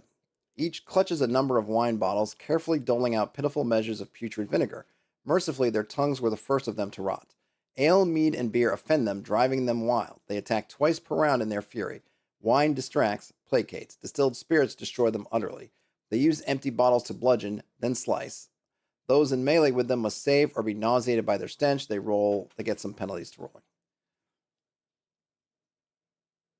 The vinegar drinkers. So don't try to give them don't give them any beer. Don't give them any beer.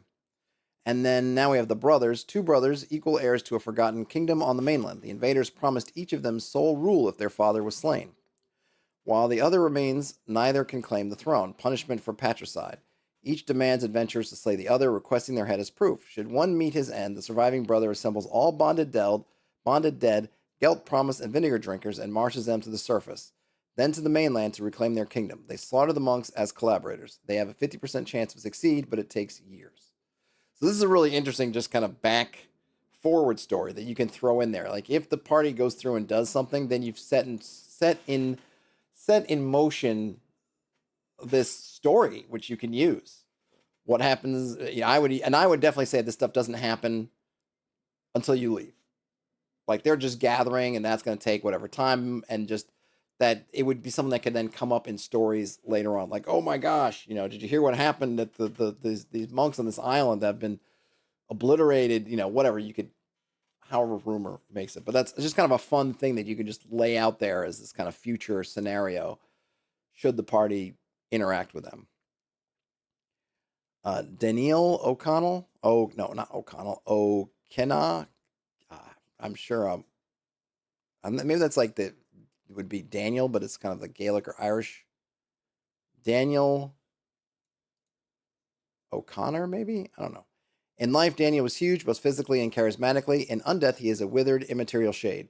There's definitely, I'm also getting the sense of kind of a Dante's Inferno-ish things with these folks who are being punished or were cursed, and so that their curse fits in with their crime, so to speak. Like when you can see the various souls in hell, and kind of what they have to do to make up for what they did during life. To an unassisted eye, he's little more than burning eyes and gilt jewelry dancing in the darkness beneath the aisle. His bonded dead wear rank, sodden furs. Fionn O'Connor. Sly, quiet, weaselly. His skeletal frame retains a shock of spiked hair, white from liming.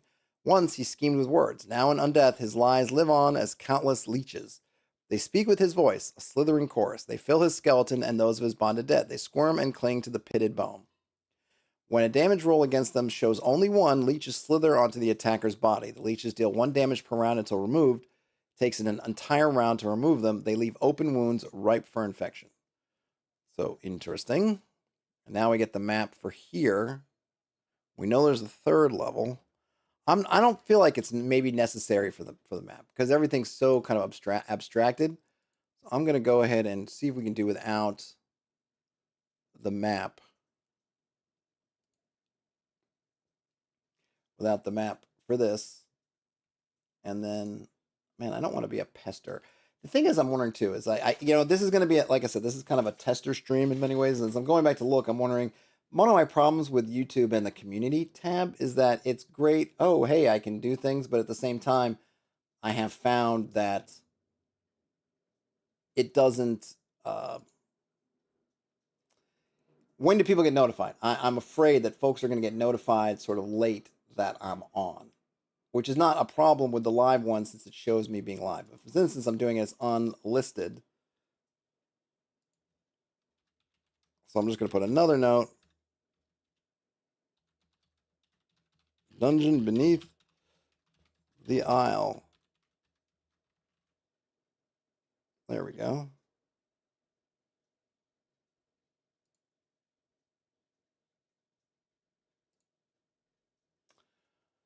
Okay. So let me know when your guys are coming in and how you're finding it and what is the best methodology. What is the best methodology? Shout it from the rooftops? Yeah. I don't have to, I can only do so much as I'm actually doing this while I can only do so much. We'll see. It'll all get worked out in time. I probably just need to buffer in more time before the stream to just get everything said. And then, like I said, though, I think the one thing that's going to be a challenge is that whereas YouTube would show me live, I think, but because it's unlisted, it doesn't. We'll figure it out. All right, back to level 2. So let's see. I'm going to maybe be more compact with the room descriptions. I really just want to see. There's, we're getting the story unfolding, but I feel like I'm I don't want to say falling behind, but that maybe I'm lingering too much on each individual room. So if we come down, and the other thing too, which is kind of interesting from a story building perspective, it looks like we different ways you can get down here into different rooms, depending. I see these down arrows. I don't know if that's where that's going down to the next level, or if that's where you might have fallen down from the level above. I'm gonna say maybe it's from the level above, but wait a minute. Where did? No, I don't know because this room 7 on the first level was kind of a pier. Well, these hard to. That's the other thing is everything's so abstract that you don't necessarily see how they fit together. So I guess we'll have to say it. So the initial entry is this room 1, which is here.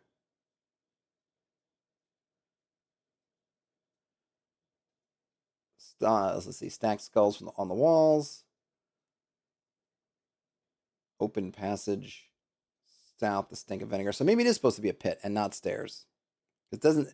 We don't get any. We don't even. They don't even get mention of the pit here. I probably would put like, hey, there's the pit that leads the bottom of the pit, or the stairs might have been something good. But we do get the arrow to let us know that this is.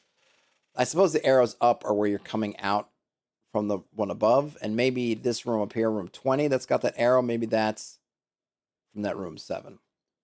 Unsure. Okay. We have a rancid stench of vinegar. Pools of spoiled vinegar disturbed by the bone feet of some vinegar drinkers. As light approaches, they drunkenly stand to attention and begin their assault. Then we have a chamber filled with a thicket of X-shaped wooden scaffolds.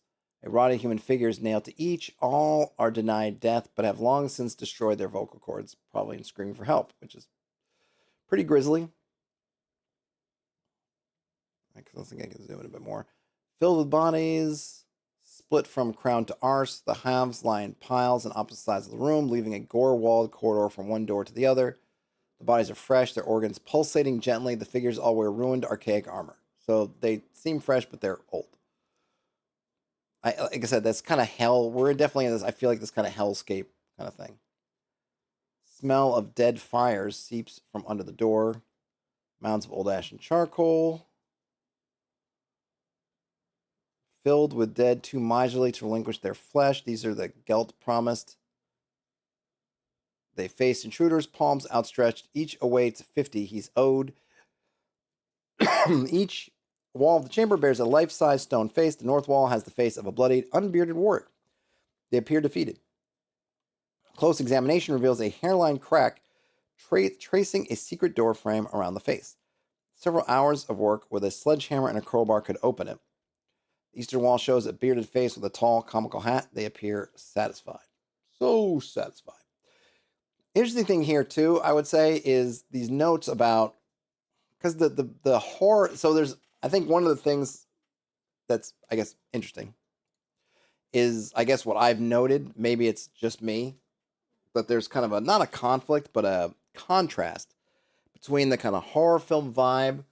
You've gone down, this seal's been opened up, and you're going down, and it's this kind of horrible, undead, hellish dungeon underneath.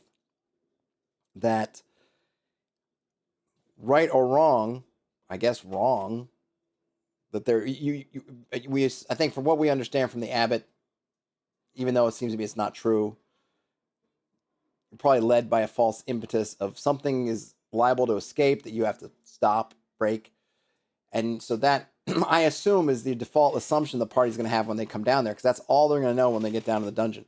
And then it's kind of, it's contrasted here with the sort of loot-driven, hey, we're essentially mining this place of its resources, aka, just getting for treasure, so that you think about it and say, okay, well, you can take several hours to use a sledgehammer and a crowbar to open the door. But who's going to take this? It's an interesting situation, because I think, like, given everything, especially given that we're rolling for things every 10 minutes, like, who's going to, maybe this is stuff that would be more like, hey, after you've solved whatever it is and put all these undead to rest, or just bludgeon them all to death, then maybe you come back and do these things. But it's just an interesting kind of contrast with the setup, which seems to give you kind of an impetus to get through and not do things like take apart an old chariot to get every little bit of metal off it, or spend several hours with a sledgehammer and crowbar to open this thing. It's just interesting, right? And I guess I appreciate on the one hand that they're giving it to you. Like, yeah, if you want to do this, you can do that. But it's just, I don't imagine that's what people would be doing. And so, but it's just interesting, I guess. But I get it because the OSR frame has this whole loot for treasure sort of thing. So it would almost feel like I think people would definitely ding it if they felt like, hey man, there's no loot down here. You know, what are you doing with my loots? So that they kind of have to, I guess they kind of have to do that a little bit to fill out whatever. But it's definitely interesting. Interesting tension. All right, so let's see. The southern wall has a bearded face with a wolfskin hat. They appear to gloat. Close examination reveals that the beard is unconnected to the face. Tucking it opens the secret door to the north wall. The western wall has a weeping face, downcast. Its hair is full of snakes. All right, so heaps of one's valuable coins. Okay. Room 8 has the sound of dry, crinkling paper. A man's undying carcass fills the ceiling. He is stretched taut on hooks set into the walls. His entrails hang free and loose. Oh boy. His stretched skin bears the mark of Daniel repeated in woad. The blue faded now to dark purple. He breathes with a dry, rustling heave. His lungs have long ago dried out. That's creepy. So we have an iron door. Let's see, locked. So we got some doors. Water lapping on stone. An echo. That's what we hear from room 9. A large stone platform raised an inch above the floor. Under a weight roughly equal to that of a small human, it depresses with a click. A distant grinding sounds from the east. Southern door in room 12, raising, the floodwater rushing out. If the weight is removed, the door lowers again. Room 12 remains drained either way. All right, so you kind of need to use that if you want to drain room 12. Room 10, the stink of wet animal fur, a 1 in 6 chance of incoherent yelling through the door. That's my incoherent yelling for the day.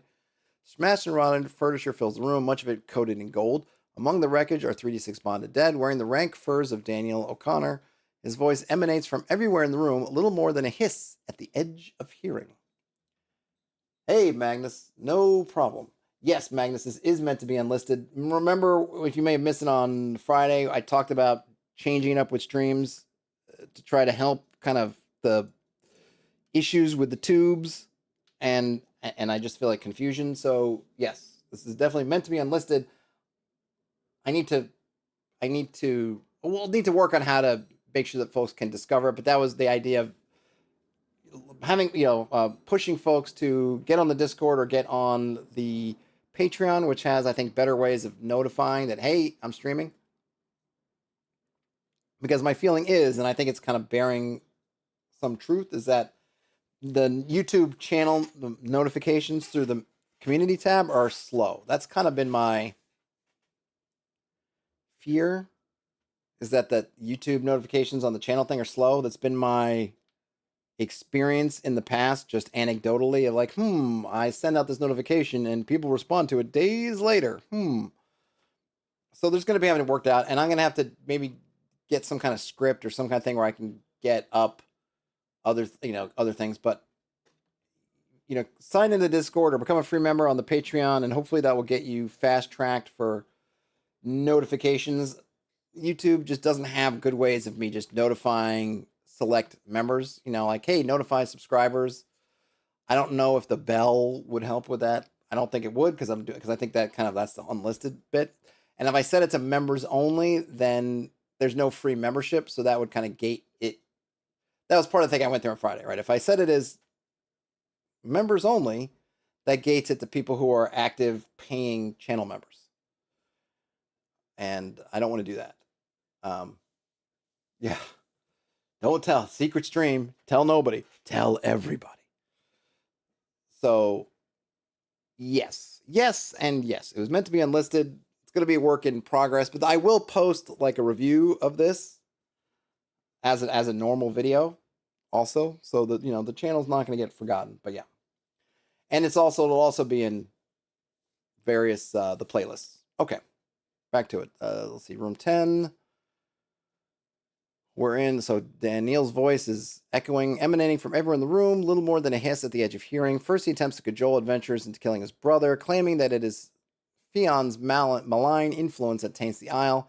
If this fails, he promises all the wealth that lies beneath the isle. Finally, he threatens to tear out their very souls. They still refuse. Combat begins. The bonded dead tie up the most threatening figures while Daniel hunts the weakest of the party. After each kill, he offers the deal again. Oh, well, that's grisly. So it's going to be like, depending on what your party's makeup is and what we have no indications of what level they should be when they're here. The owl doesn't give any kind of minimum levels, so anybody could be here. This could be, you could be kind of forced in a way to take this deal. The jewelry binding Daniel together is worth 2,000 silver. There's further 1,500 silver in discarded gilt goblets, plates, and rings among the debris. If the door to room 12 has been opened, water comes above the ankles here. The dead go first initiative as their bones slice easily through the water. That's a nice note. It's kind of cool. Like if you're fighting in ankle deep water, it's going to slow you down, but it's not going to slow down the dead. Ian says he doesn't understand people having problems with the bell as far as turning on all notifications or turning off all notifications. The false state is, of course, a crapshoot. Yeah, I think it's more just confusion over how the bell works. And it seems weird. It's a weird thing kind of too. I don't understand why it's like that. Okay, so you subscribe to a channel, but that's not enough. You also got to hit the bell. I just think they should have something where you can... I don't know how they should work it. It's kind of weird.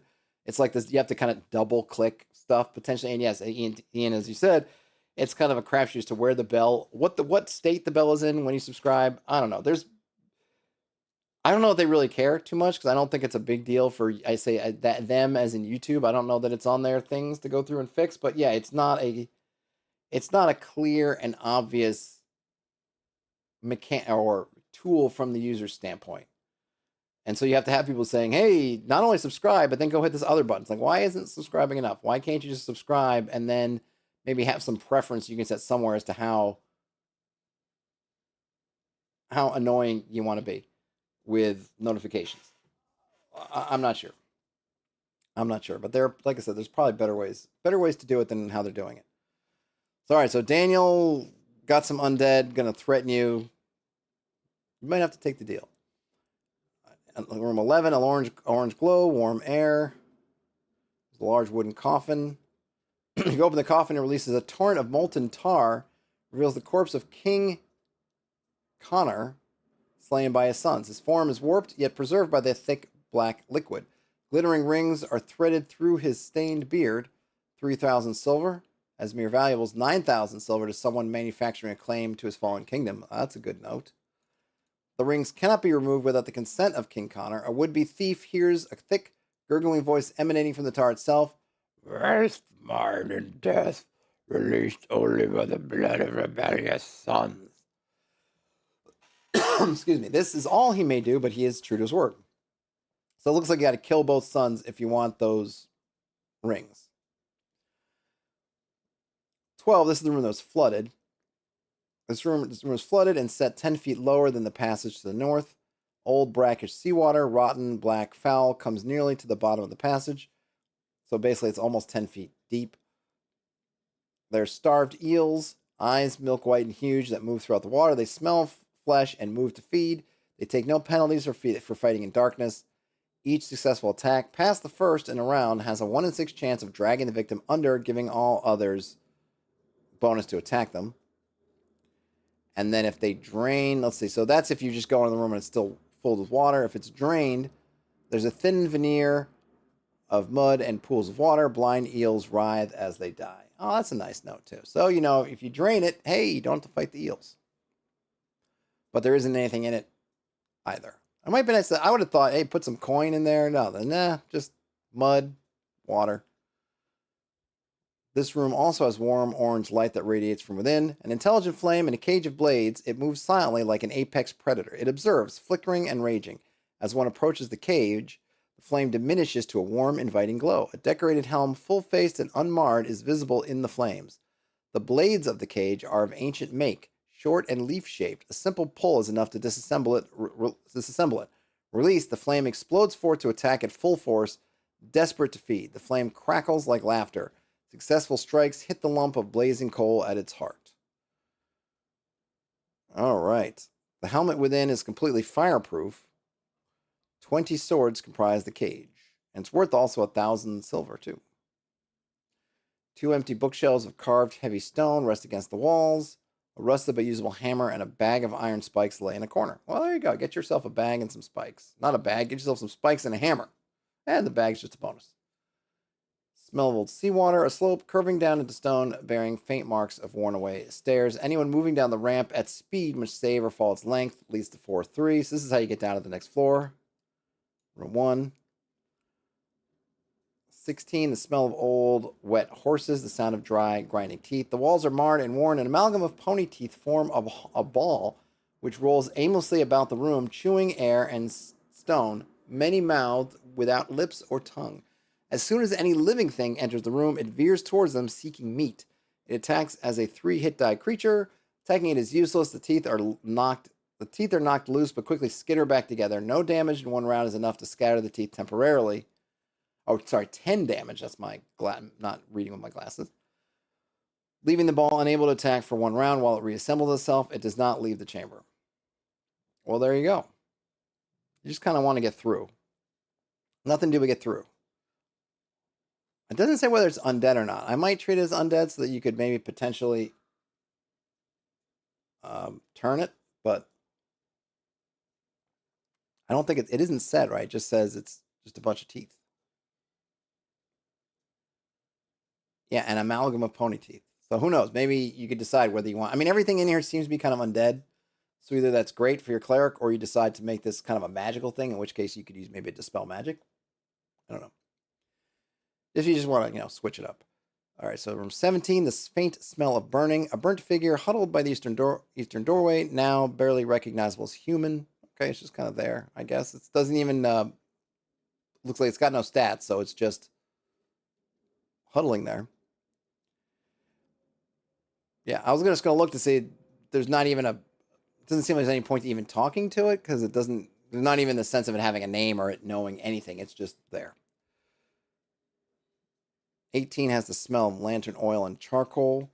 Thick soot blackens the walls and floor. Beneath the soot, a glimmer, high friction material. Any metal moving against the surface creates sparks. The ceiling has many fine holes bored into it, nearly impossible to see. The floor is made of 4 pressure plates. If activated, high potency oil sprays from the ceiling and coats the room. Any sparks ignite the oil, causing a conflagration. Those inside, as the room flares up, must save or die in the flames. On success, they take 2d6 damage instead. Those near the doorway save or take 2d6 damage. All right, so there's thick soot that blackens the floor walls. Beneath the soot, a glimmer, high friction material. I'm just rereading this because I just want to know. Any metal moving against the surface creates sparks. I'm just trying to think, okay, so what happens here? So you enter the room, hit the pressure plate, gas, aerosol, I guess, gonna come in. High potency oil. Do you feel the oil on you? I'm wondering about, I guess the biggest thing is any metal moving against the surface. So it's the walls and the floor. And so metal boots, I guess. Though metal boots, the soles aren't metal, right? Yeah, you're wearing metal. The soles aren't metal. It's like you're wearing, the metal is on over the top of your foot, but not on the bottom of your foot. I guess if you have a metal shod, or you have what do they call it? A metal shod staff, or staff where you have the ends are metal. This one's an interesting one to adjudicate because you don't want to be unfair because it's bad. This is especially lower level. This is a good chance you could TPK in this room easily. So I would really want to be careful about how you trigger that metal on the surface, because on the one hand it's walls or floor, anything you're hitting. I guess maybe the ceiling isn't, but but whatever. Maybe even say the ceiling too. It's like you're like stepping inside a matchbox and anything is going to hit that spark. So maybe I would have that once you touch the spray, you feel the oil hitting you, which I imagine you would. How fine a mist could it be that you wouldn't notice it? Though you could argue that you're in this kind of waterlogged, really, what's the word? Sort of humid, just everything's full of moisture. I don't know. Just want to be careful. It's a fun trap in a way, but tough. Yes, let's see. Exiting out to the east is a door marked with images of coiling serpents falling into a pit. Okay. Interesting. All right. 19. A choking stink that coats the back of the throat, the smell of burning rubber and rotten flesh. That's lovely. Doors in this chamber are thick stone and carved with images of cauldrons filled with people. As soon as the doors open, the contents of the room flood outwards, a thick sludge of earth, rusted red and black. The smell is debilitating. Save or take any meaningful action. The fumes are thick enough to extinguish flames. Those caught in this flow for 1d6 rounds lose consciousness. The soil recoils from soap like a slug from salt. So that's interesting. So, but I don't know. Another one, hard, interesting to adjudicate. Because sometimes people will carry soap with them, but what am I going to do? Am I going to ask everybody, hey, do you got soap on you? Like, it's an interesting idea, but I don't know how, a hard one to do unless you keep your list, unless you keep a copy of your player's character sheets and their list of equipment. I'm not sure how you reveal that to them. I suppose maybe it doesn't matter. Maybe just say, hey, you have soap. Anyone with soap, a bar of soap on them, which again, adventures I could totally see carrying around. Got to get washed sometime.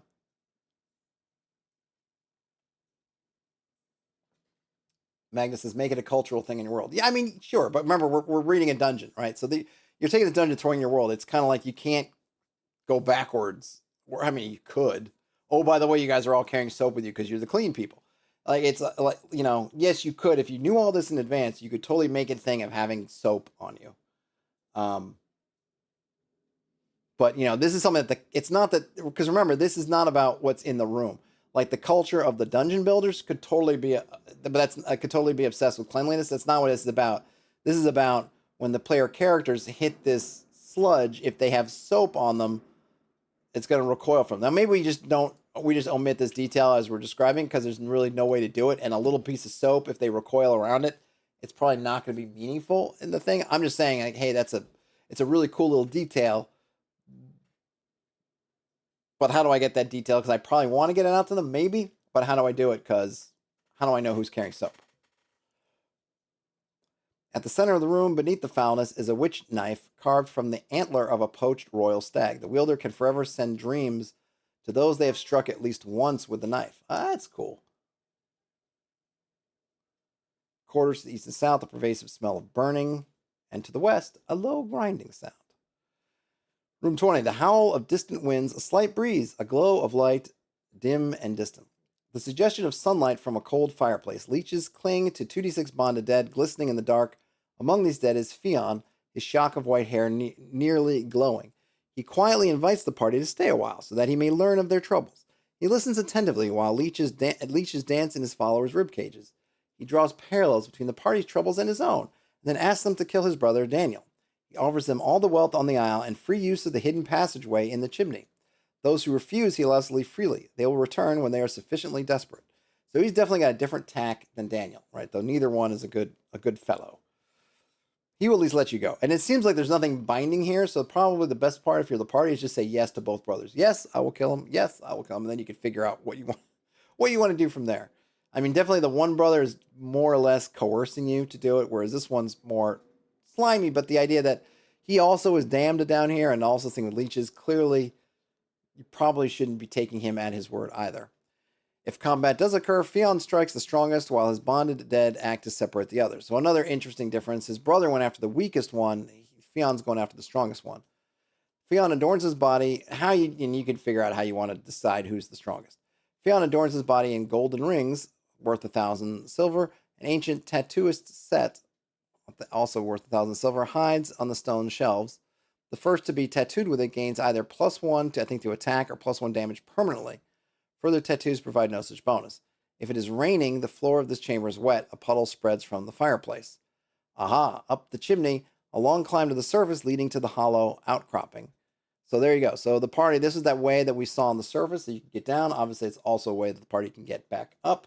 And it's interesting, if they come down right here, which is definitely an interesting way to start the dungeon, is to end up down here. But I imagine that's the unlikeliest. I think that's probably pretty darn unlikely that they get down that way. But it is there for you, should you need it. It's there. But like I said, unlikely that you're gonna get down there. But you never know. One never knows. Okay. On to floor. Oh no, we've got one more room here. And then we're on to floor 3. The sound of shuffling, crawling, the stink of decay. 3 emanated ponies, oh gosh, my glasses. 3 emaciated ponies, legs cut off at the knees, goodness, eyes and teeth removed, shuffle endlessly around the room. They swing their heads towards sound and nuzzle like puppies. Oh, that is sad. Their flesh is rotted, an uncareful touch, and they burst, spraying all the room with foul gobbets of flesh. Any caught in the stink attract the attention of the living and become ill if not cleaned before a few hours pass. That's just not nice. Where's the PETA when you need them? All right, floor 3. Unless noted, surfaces are rough hewn from the stone of the aisle, glistening in the dark.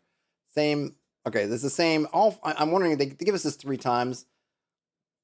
I feel. No, wait a minute.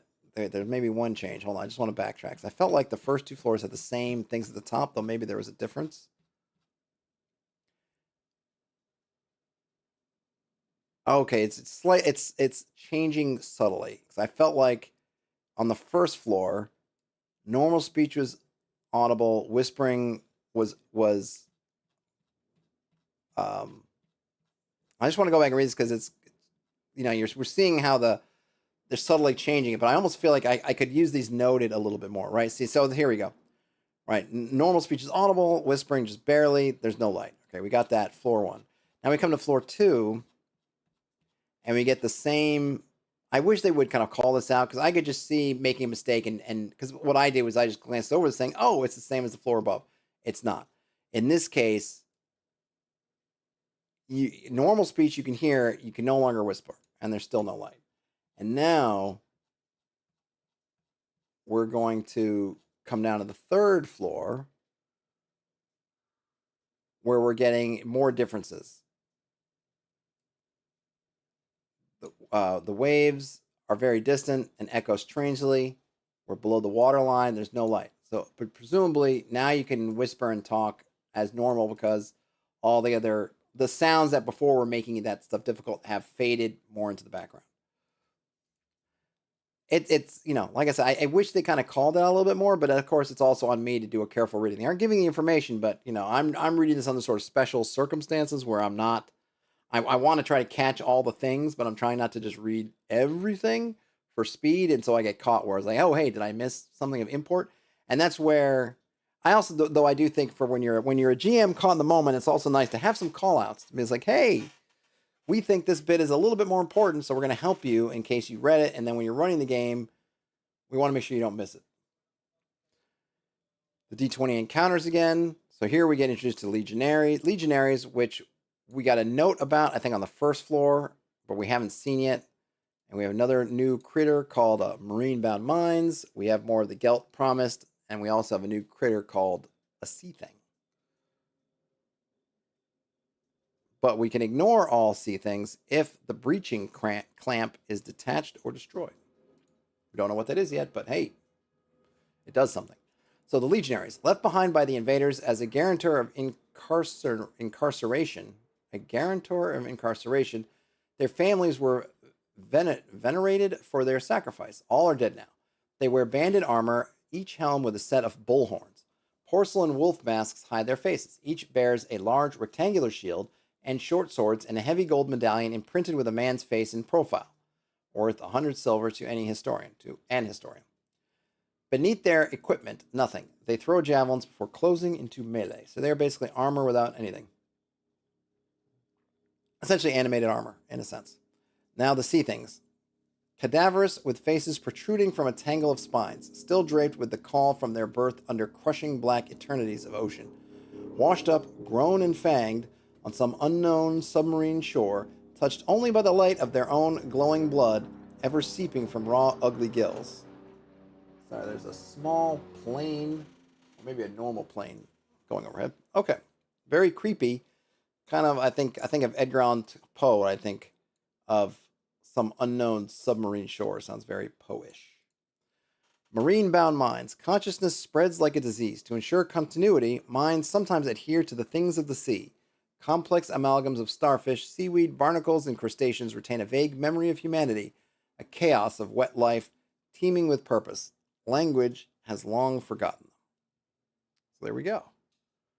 And here we get 20 rooms again. And I believe we could say at the up arrows and down arrows where they exist tell us where you're kind of getting in or out. I only see a down arrow here, so maybe there's something even beneath it. There's a secret up arrow here in this room 16. Down arrow room 17. Those are the only ones that I see. So maybe those are the only ways up.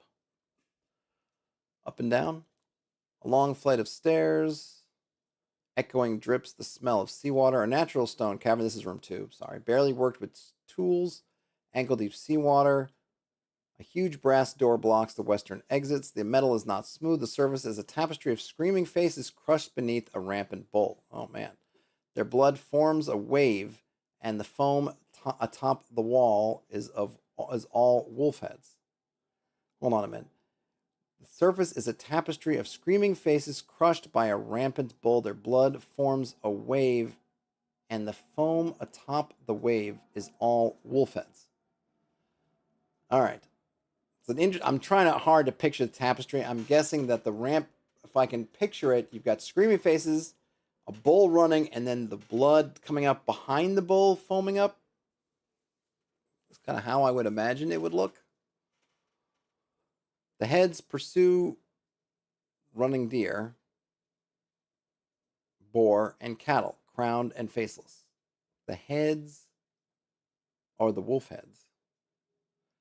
Metal is deathly cold to the touch. Any naked skin freezes to it and tears when removed, leaving open wounds ripe for infection. They keep telling us ripe for infection. So you probably want to get some infection rules handy if you're not using the vanilla game, which may or may not have infection rules for it. A wheel, 5. What's that? What is that? Hold on. Is that 5 inches? 5 feet? 5 feet. Yep, 5 feet across. It juts from the door's face. Turning it requires a total of 20 strength that opens the door. The mechanism is silent. And that leads to a huge... Oh, okay, that huge brass door, which leads to room 3. 16 legionaries dominate the room. They are immobile, but block access to the south. Various pieces of destroyed armor and 2d20 gold medallions cover the floor. Among them, 6 sea-thing corpses, utterly mutilated, their bioluminescent blood floating in ropes on the water's surface. The legionaries attack and pursue anyone attempting to move past them unless they wear one of the gold medallions. All right, so we have another way of kind of...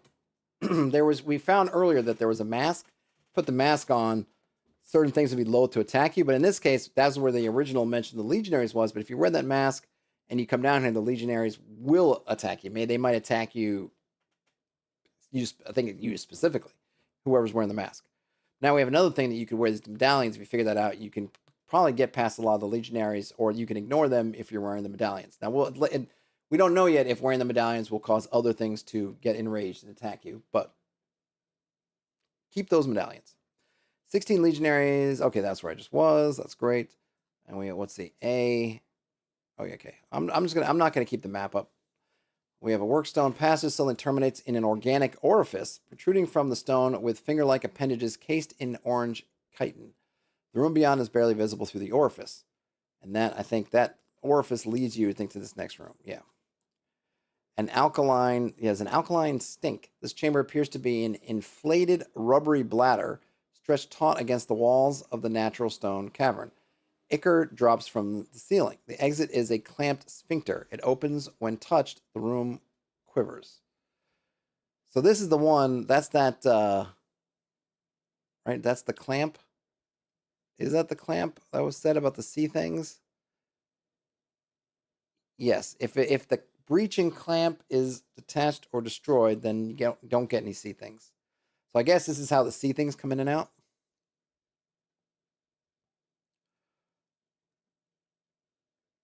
Right. The exit is a clamped. Yeah, it's just interesting. The only thing I'm wondering here is it's just another thing where I wish it was a little bit more explicit because we get the note about the breaching clamp, but it doesn't seem totally clear if I just say that there's kind of a clamped, it's like a clamped sphincter that how that operates, especially when it opens when touched. It's just weird because I might think that it's because obviously there's an actual. I guess what I'm saying is there's a device in here, a clamp, and you can detach or destroy this clamp, which I guess renders this thing inert and stops the sea things from coming in or being a factor. I don't know why if it's in this room we detach the clamp and we find something later in the room that it's. I'm not sure how that works. I don't know. What is the relationship between the clamp and the sea things? I don't know. I might just like a little note that says, "Hey, there's like a clamping device in here, and you can remove or detach it." I have to because what it is I have to remember as the GM, I have to remember from that asterisk that this is something that can be that the party can interact with directly, which I might forget when it feels as I'm reading this. Yes, it does say it's clamp, but it also makes it feel like it's an organic part of the overall structure because you're just touching it and it opens. Does not read to me like a mechanical clamping device that I can unclamp from inside here too, which is another. It's like okay, there's a clamp, and like I don't know exactly how that works, or maybe it's something that's like clamp, that's like closing it shut, and I'm not sure how it works, but I feel like that not having that detail in here is like oh by the way, if you destroy this or it's something I like it, just a little bit more information might help. I think just to make it totally clear like what's in here. All right, anyhow, if you mess around with that clamp, you can stop the sea things from showing up. Warm air carrying the scent of fresh bread. Shelves carved in the walls contain 12 bottles of wine in thick glasses, 10 loaves of unleavened bread, and a barrel of fresh olives. All are potable in their prime. Dust lays thick on their surfaces but can easily be knocked loose. If any of the rations are taken, the legionaries will never be passive and will always press the attack. So that's interesting. So these are these supplies probably for them, foodstuffs that don't go bad, but because it's for them, they're not going to like, you're stealing from them, right? If you touch it is kind of the vibe I'm getting from this. A series of interlocking sculptures. In the center is a model of a city. The streets rendered in silver, the buildings in cream-colored soapstone. They are obviously hollow and contain tiny bells. Statues of 2 large figures and 8 smaller ones surround the city, all nearly featureless. They appear to grow from the city's perimeter like a protective ring. Each figure bears a niche where the mouth should be, streaked with black marks. One mouth holds the stub of a candle, waiting. As long as the candle remains lit in each of these niches, the statues remain inert. Any attempt to remove the streets, about 2,000 silver worth, causes any statue without a lit candle in its niche to animate and attack. Meanwhile, the bells in the buildings ring impossibly loud. Roll 3 encounters. They arrive simultaneously the following round. Wow. So, whew.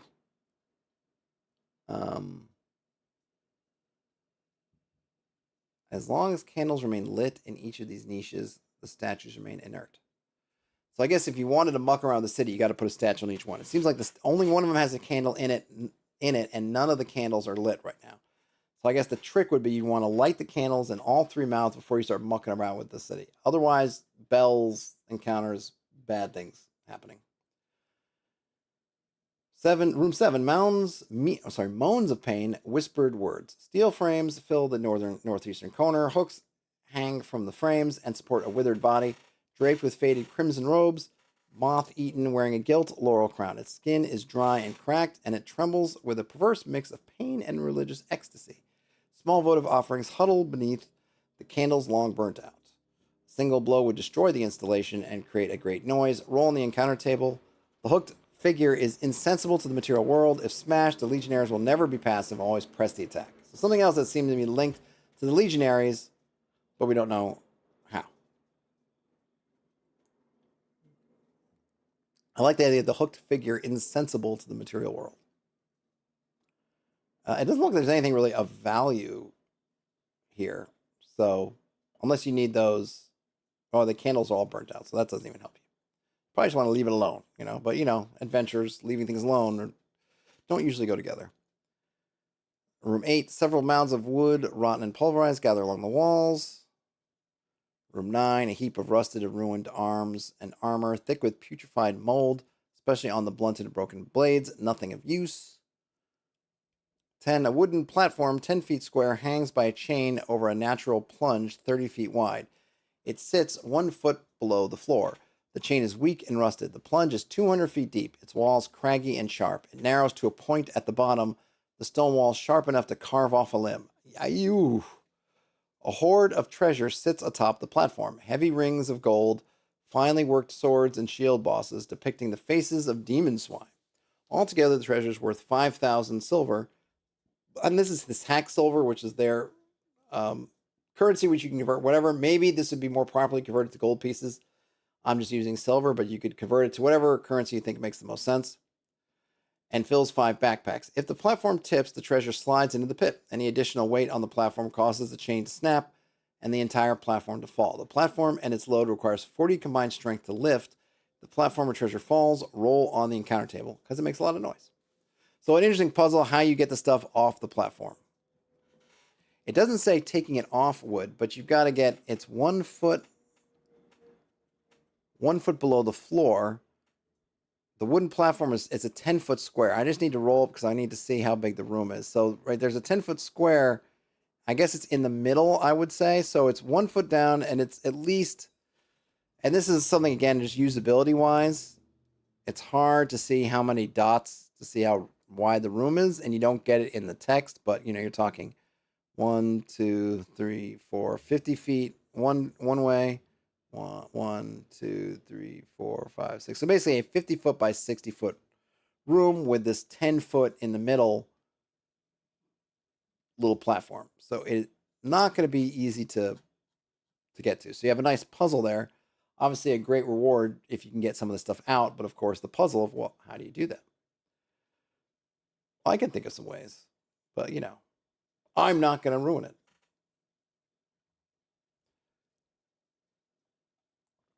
Just a little sip of water there. Okay, 11. A low muttering, as if from many voices. The sound of movement and rattle of chains. A pair of chains emerge from the walls and connect to an iron collar on the neck of the story eater. A writhing mass of fur, words, and images bleed out from between his bristles, and the bristles whip out and snatch them back in. The words speak themselves as they emerge, a perpetual susurus, I think that's how you pronounce that, around the story eater. Limbs form from words and fur as needed, like a person draped in a sheet. The story eater is ravenous for stories, and histories are its favorite. It can reach anywhere in the room. Books and bodies serve equally well as bait. Loosed from its chains, the story eater rampages up through the aisle, consumes the abbot, and swims for the mainland. Oh boy. So, probably don't want to let it loose. So this has got interesting here, right? This would be yield, kind of save or suck sort of thing, right? So you save or be grabbed and lose 1,000 experience points. So this is your level drain, if you will. But you might not lose levels, but you're going to lose levels as you use experience, but you're not automatically losing levels. So I guess depending on how much levels you have, you might be okay there. How much XP you have, rather, you might not be.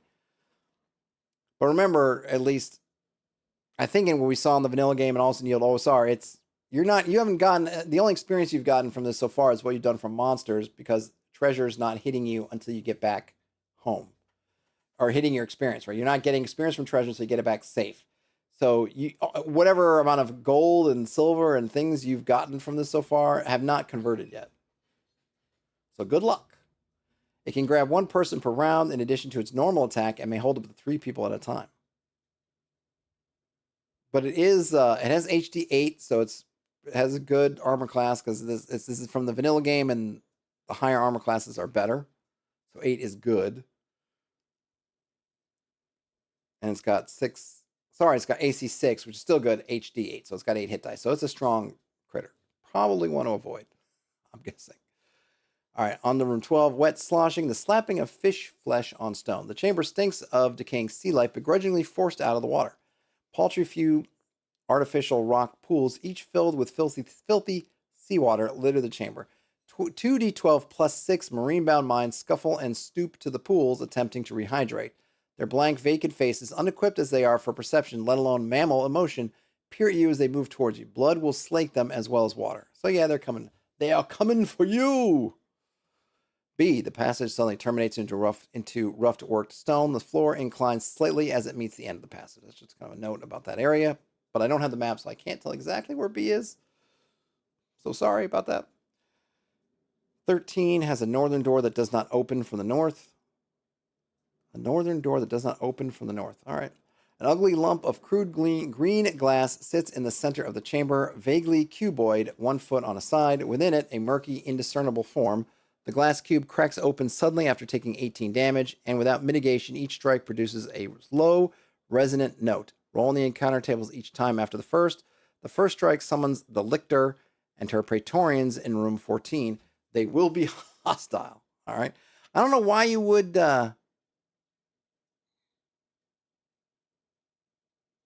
I don't know why you necessarily start striking it. Maybe, I guess we'll have to read, because I'm guessing there's more. There's definitely more to this room. So there's something inside. You can't tell what it is, and you can break it open. It's got to take 18 damage. But of course, you're rolling for an encounter each time. But the first time it's going to get, well, after the first one, you get these people from room 14 coming in, and then after that, you can roll randomly. The item in the cube is a chipped war horn, banded at each end with unadorned gold. If blown in the presence of the undead on the upper floors, they snap to attention, following the orders for 1 year. If the horn bearer becomes king on the mainland, the dead will serve them into perpetuity. This is revealed to the horn bearer over months as they carry it. So really interesting. I like it. So it's another kind of long-term story item. One, this means, so there are a couple of things this means. If you get the horn out, it makes, remember I was saying about the tension of, hey, you're in this horror story, but you're also in kind of loot mode. Well, this makes it a lot easier. If you can blow the horn on the upper levels, i.e., you're not just coming through this on a one-way trip, but you're going to be coming in, you're going to be getting all the loot out of here that you can, then the ability to basically stop the undead from messing with you. And in fact, they'll follow orders, which means you can have them take apart stuff and do all those things for you. It means that once you kind of solve this mystery, you've secured the place, you've gotten this horn, you're going to be in good stead to then clean this place out in terms of loot, so which is really good. And then you're also going to get this story thing. So assuming that maybe you decide to spend some downtime, like you've gotten to a point where whatever's on the bottom of this, I assume this is the bottom level, is dealt with, and you've dealt with this stuff, and you're going to have to kill a bunch of things, and you've gotten rid of that. Now you're like, all right, now we got all this stuff, and you've gotten, I might have it beyond the horn, or I don't know, I might want to make it obvious. So you say, okay, now we're going to clean this place out, and I'm going to be using all this undead stuff on the upper floors. So basically I'm guessing everything above this third floor. And I'm going to use them because now they're going to follow orders and they're undead. All right, strip everything, pick it up, move it out, hut. They're going to do that. And then now I get the story thing of, hey, wherever the mainland is, because remember, they're not talking about the mainland that's beyond the scope of this adventure, but wherever that is, because we're on a tiny little spit of land, you become a king over there, you're going to get this undead army in perpetuity. Well, now you've got for somebody, it's going to make a pretty good quest, long-term story goal. And oh, by the way, a little domain element in there as well. I dig that element a lot. Okay, now in room 14, which is where we know that there's Lictor and her Praetorians. Sighs of boredom, the occasional clank of armor. 8 legionaries stand guard, their golden masks depicting vacant faces. The usual gold medallion is replaced instead with a small silver icon. Beyond them, the Lictor lounges, utterly bored. She retains the appearance of life, her robes of office untouched by the years. She is delighted to have visitors. The walls and floor of the room are thick with scratched words, pictures, and diagrams. The Lictor explains her role, to maintain the seal on the prisoner. She asks a few questions to ascertain the state of the Empire. Upon learning of its demise, she smirks and dies. If lied to, she becomes suddenly hostile, ordering her Praetorians to attack. Interestingly, that if she learns the Empire's gone, that's just like, well, her role was to the Empire. So no Empire, that's kind of what it is, right? We still don't know who the prisoner is, capital P, but she's maintaining the seal, hence the lie of that was fed to the monks and everything. It doesn't say that anything that if she dies, what happens to the seal? Well, let me see. Nope, there's nothing about Obviously, if she dies, she can't maintain the seal, but we don't really know what. We still don't know where the seal is, and we don't know if there's anything that needs to be done to maintain it. I guess we'll find out. We shall find out. All right. An occasional slow groan of stone, the distinct smell of sea life. A huge barnacle is clamped onto the floor of the center of the room, slowly forcing itself downwards through the stone beneath, crushing, dissolving, cracking. The maw-like opening at the top of the barnacle is stained red. Every 10 turns, or 1d10 turns, 2d6 marine bow mines arrive, remove a part of their body, and feed it. In 5 years, it will breach the holding chamber below. Well, that's kind of cool. A huge barnacle is clamped to the floor of the center of the room. So is there, it says a holding chamber below, but we don't, what's below? Sorry, I feel like I need to look at the map. Is there something below here? Is there a mark? No, I don't know. Because it's in the floor, so, right? It's in the floor. It will breach the holding chamber below. I'm not sure. All right. But it's kind of a long-term thing, so is that supposed to be another way that the seal, that this thing could breach it? I don't know. The stink of decaying vegetable matter. The thick green slime coats the walls, floor, and ceiling. Those trying to cross unassisted must make a dexterity check or fall. Okay, the slime drips from an opening in the ceiling, revealing an abrupt end to a set of slime-coated stairs leading up and away. So this leads that, right? This is that slime. So this is that shortcut, in a sense, from the first floor. This is room 17. We get the smell of rich soil. Oh, we do have a fourth floor. So there's an earthen ramp that leads down to fourth floor. Okay, so there is a fourth floor. Hence the breakage in 5 years in the holding chamber. Heavy labor breathing from room 18. A huge boar squats in the center of the chamber. Its back is studded with weapons sticking out at every angle. When someone enters the chamber, the boar stands painfully and presents its back. Those placing a weapon into its back, it allows to pass through to room 19. Any attempt to do so without offering a weapon, it meets with violence. That's cool. That's a neat thing. It's got 7 hit dice with a pretty high armor class, and it gores for 1d6 plus 2 damage. If an attacker wishes, they may risk damage from the innumerable weapons on the boar's back as if they were attacked by an HD1 enemy. If they do, they attack as if the boar has 2 armor class instead of for the remainder of the round. Oh, okay, so they can kind of choose. So it's kind of cool. So it's got a really high armor class because of all the weapons sticking out of it you want to try to avoid. But if you don't care about avoiding them, you can treat it as it has much weaker armor, but you're going to get kind of a potential kind of an extra attack because you're now putting yourself at risk of all those weapons. 19, the smell of fresh sap. Hundreds of stone heads wearing legionaries' helmets crown the walls. All are facing inwards. Each face wears an expression of fear. They all appear to have been torn from statues. In the center of the room, a huge leaf bud, leaking resinous sap. It is easily large enough to contain a cow. Wow, that's pretty big. There are subtle suggestions of movement within. If touched, the young leaves rapidly peel back, relieving a nude figure. They stand, the sap hardening against their androgyne body, flowing tattoos of knotwork animals dancing across their skin. Opening their mouth to speak, only sap comes out. They watch you with goat eyes. Those who meet their gaze must save or turn slowly to stone over the next 10 rounds, suffering cumulative -2 to basically everything for each subsequent round. Killing the figure stops this process and restores all of the severed heads to flesh. As they topple and fall, they reveal a hidden entrance to room 20. Wow, this is some creepy stuff. So this is 8 HD. So again, it's a powerful creature, fairly good armor. Each round, one knotwork tattoo leaps forth, fighting as an HD2 boar, deer, wolf, or fox. Those attempting to fight them without looking at them have... Why don't you want to look at them? I guess because of the... Do they have the same effect as the eyes? So I get you don't want to look at the eyes, but why don't you want to look at them? I'm not sure about that. And then in room 20, a low stone crawl space requiring a crouch, a leaf-bladed sword, the blade stained a deep, ruddy black lysis garnet on the floor. The grip is made of vines rather than leather. There is no sheath. If picked up, thorns grow and painfully pierce the wielder's hand. It cannot be unequipped without losing the hand. Oh my gosh. A little bit of a curse there. I don't know if it's even technically a curse, but that's nasty. But let's see what the flip side is. The wielder can make 2 attacks with it against human foes each round, dealing 1d6 plus 1 damage against non-human foes as a medium weapon instead. I don't know, that must be something from the vanilla game. I don't know about medium weapons. A sage can identify it as Abartak, a revenant blade. If seen on the mainland, the one-handed cult devoted to the blade will follow the rumors.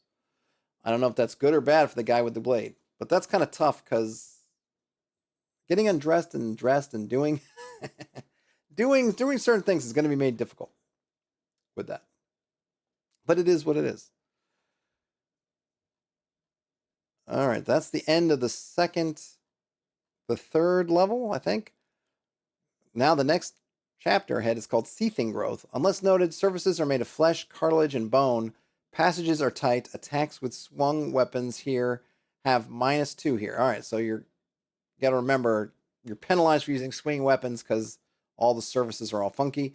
The air is cold and moist. An intense smell of fish masks other odors.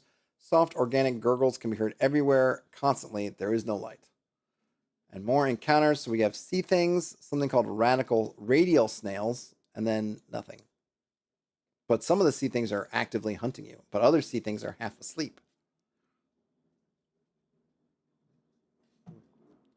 Okay, damaging the growth. If any of the organs are injured, or if the flesh walls take more than 6 damage at once, the creature shakes violently. Everyone inside must save or be knocked flat. 2d6 sea things arrived in 1d3 rounds to identify the cause and end it. Killing the growth. If the brain or heart are severely injured, 10 or more damage, or destroyed, 20 or more damage, the sea thing growth begins to die, spasming violently. After 1d6 plus 1 rounds, it falls away into the sea. 3d20 sea things rush into floor 3, while the rest escape through rooms 5 and 11. After, whenever a roll on any encounter table shows nothing, encounter 2d6 escaped sea things instead. If not killed, they have a 50% chance of surviving and making their way to the surface. They kill and eat the monks before slipping back into the sea. If the brain... I just want to know, so it seems like we're inside the thing. If we're inside the thing and the growth begins to die, it's going to fall away into the sea. So if the characters are inside when they do that, I assume they're inside the thing as it falls into the sea? As it gets detached from the thing it's clamped onto, I guess. Right? Am I right? Radial snail. The sea learned of blades in war from drowned men and sunken ships. Oh, that's an awesome line. She imparted this burden upon snails, who grew to the size of dogs. The bent bronze blades cast into the ocean in supplication for countless centuries of sins coalesced around them and became their shells. Ooh, I like it. AC 8, so strong armor, 4 hit dice, and they always act last because you know what? They're still snails. So is this the prisoner? I'm guessing it is.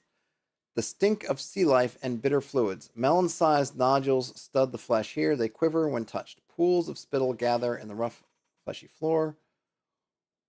2, a wet, rolling, squelching sound.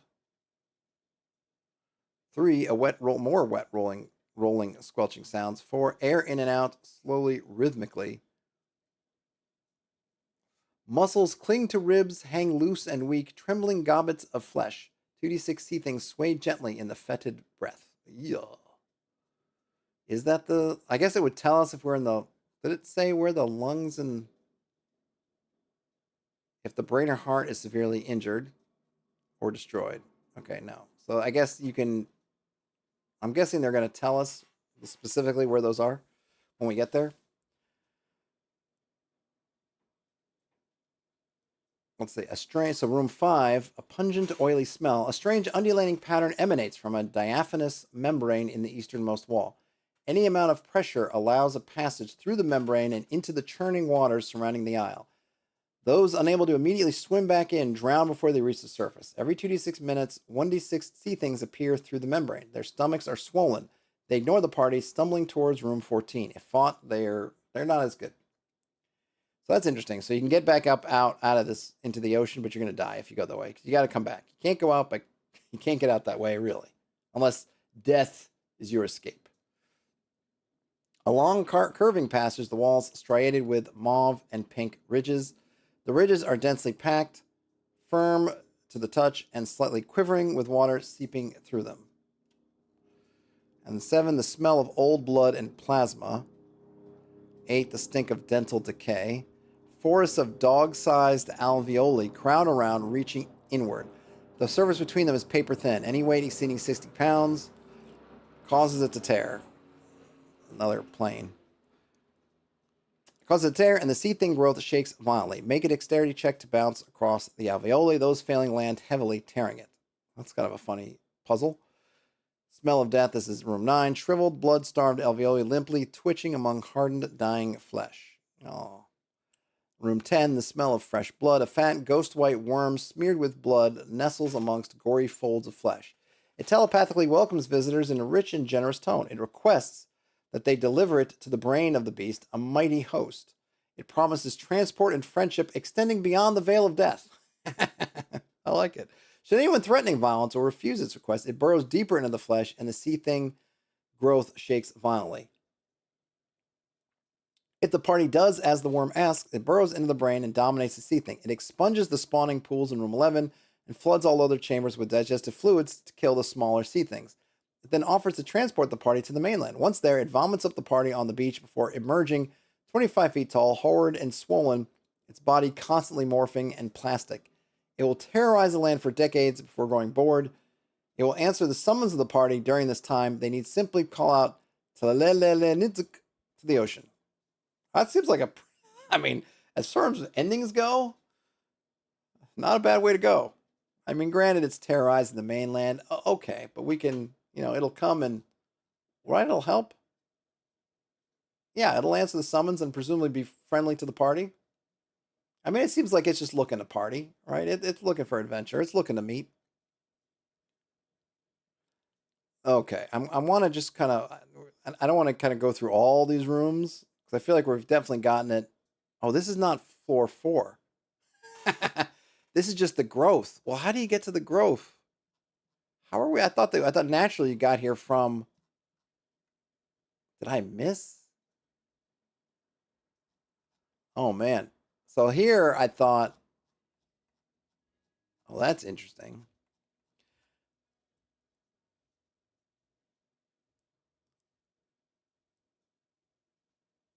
Very interesting. There are no, okay, so how do you get from this to this? Hold on, let me see. Are there any exits? We saw exits out. I don't see any. So interesting. I guess I missed how we got, where's the seal? I was reading pretty carefully through 4-3, so I don't know how I missed. How do you get here? Where is the sea thing growth? Where do we get this here from? 20 or 19. Let me go back to the map. Where did we get? 17 has that downward arrow. Where does that lead to? An earthen ramp leads down to room floor. I remember reading that. Right. So where do we get? Why do we get to the? How do you get to the sea thing? Maybe interesting. I guess I'm gonna say that we still have to go through floor to get there. That this was another narrative design touch where we've been shown the sea thing before we've actually gotten to the sea thing, because I didn't see anywhere to get there that we saw, and I was reading pretty carefully given everything.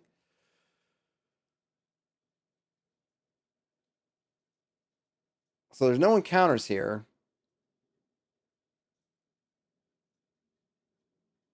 I'm looking to see if there's any monsters, and I'm looking for the exits potentially into the sea thing. I don't see any arrows on the rooms. Oh, there's an arrow there. Well, that's room 1. And that, okay, room 1 to 11 is special. That's the translucent barrier. That's that. Let's see, I'm looking at the passages here. A series of low stone tables carved with diagrams of traps. Each displays a hidden deactivation mechanism.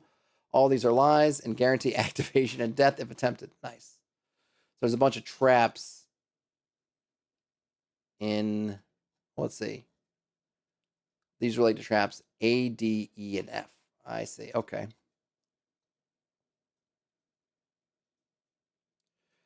Let's say room 3. Okay, got that. Room 4, incense, thick and cloying. A wooden ramp upward leading to a round stone tunnel. That's room 4. Where does it go? Oh, I guess that's A, leading to A. Oh, yeah, that's west, right? Yeah, okay, so that's west, right? A. Yep. The ramp is made of wood, which thins imperceptibly towards the middle. The first to reach the middle causes the ramp to snap. They fall into the nest of thick iron spikes beneath. Save or take 26 damage and a debilitating leg injury. Oh, okay. Let's see it. Okay, room 5 or 6. Smell of chemicals, a short passage. 7 also has a ramp leading upwards to the west, which leads where? Okay, that's the other side of that long thing. 8, upright stone slab, smell of decay, gleam of gold. 9. Oh wait, sorry. There's a slab of stone that's got a poem on it. Know this, O seeker, beyond lies something worth leaving buried entire. To press on further is to die. For those who chose wisely and leave a bounty is buried upon the opposite shore, where a fort lies in ruins. I know I read that kind of fast. I guess there are different ways to read poems. I tend to look for the punctuation, and when there is none, I tend to look for I think of it as a type of, I think it's, if I'm remembering correctly, it would be called enjambment, where you're kind of leading on. So there's no punctuation, so I was leading through it, but I'm going to guess, having read it once, that you're meant to linger at the ends. But I don't know, the way I learned to read is that if not given anything, you use that enjambment to hurry forth onto the next line. But if I were practicing this to read, which I did not do, then I obviously would not take that route, because that route doesn't make it sound very good. Okay, so what room is beyond that? So 7, I'm just trying to get aligned here. 7, is that leading to? It must be leading to the long chamber, right? I don't think 8 has anything particular. Earthenware pots glazed to a deep umber crowd the chamber. Each is filled with incredibly potent herbicide, strong enough to kill old growth trees in only a few days. Interesting. What one might do with that herbicide, me asks. And notice it's the way it's leading us around. The room we can't get into is room 11, and this long thing here is saved for last. Even though it might make sense to reference the room earlier, because this kind of narrative approach, Luke is giving us all the other rooms first before we get to that one. Ooh, you got some 20 thick bars of gold. Room 10's got some blood pools. A nude human body sits skewered atop a thorn spear. They are marked with animal tattoos. Hands stained with peat. They are dead, but they still bleed. Their body incorruptible. If removed from the spear, they continue to bleed. Those struck by the thorn spear do not stop bleeding until another is struck, taking 1 damage each round. The spear has no name. Wow. Well, what a great kind of spear that is, I guess, if you want to use it. All right, so now we're in the, wait, let's see. Well, interesting that we're getting the letters before the room. So, right, the narrative output here. So instead of giving us room 11 first, and then all these things which are, I guess, attached to the room, if I was trying to read this conventionally, we're getting the lettered stuff first. And here we have a note. These are traps filling a single passage. It is a long stone tunnel. Its walls, ceiling, and floor carved into a perfect circle. Maintaining balance is difficult. With a normal torch or lantern, 3 entries can be seen in either direction. Unless specified otherwise, each section is 10 feet long from end to end. Okay, I'm not going to read the traps. I'm not going to read the traps. I'll leave that for to be the mystery. Now, we followed through that passage. We get to the final room. A thick carpet of moss covers the floor of this wide open chamber. A set of bones lie on the floor by the eastern wall. Someone's forearm and hand. A nude figure sits in the center of the room, almost entirely hidden beneath hair and beard. Gigantic elk's antlers sprout upwards from their head. They stand as you enter, wordless. This is the archdruid. The isle is their prison. Aha! When the archdruid is struck with a weapon, a number of animals, wolves, boar, and eels, equal to the amount of damage done, emerge fully formed from the wound. The archdruid cannot die as long as at least one of these animals survive. All of them press the attack. At the end of each round, an effect from the table, which is on the next page, occurs as the archdruid gathers their ancient power. After 12 rounds, fully awakened, the archdruid stops fighting and leaves, ignoring the party completely. They seek the current archdruid and kill them as a pretender. Their return revitalizes the druids. Cities burn for months hence. In unspoken thanks for their freedom, the archdruid spares the party. It is unspoken, but hey, they're gonna spare you because you know what? You did set them free, even though you're trying to kill them. And then we have this table of effects. Oh, and that's the very end of the book. I need to know, how do we get into the sea thing? Was that sphincter thing?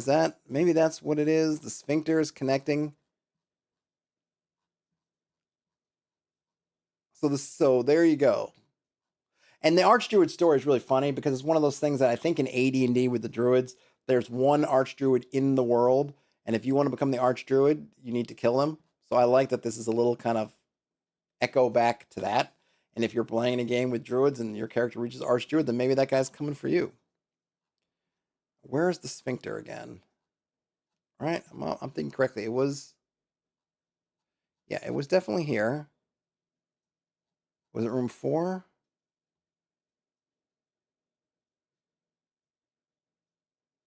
Okay, there it is. All right, yeah. So I had missed it in there. So yeah, so you go through the sphincter, you end up in the sea thing growth room. And I guess I see now, though I'm not totally in love with it, but the idea is if you declamp, you basically disconnect or close, completely destroy this bit, then the sea things can't get in. It doesn't say if anything happens to it. I guess it's just they can't come in. I'm still not totally clear how this clamp thing works. And that's where I would definitely like it a little bit more.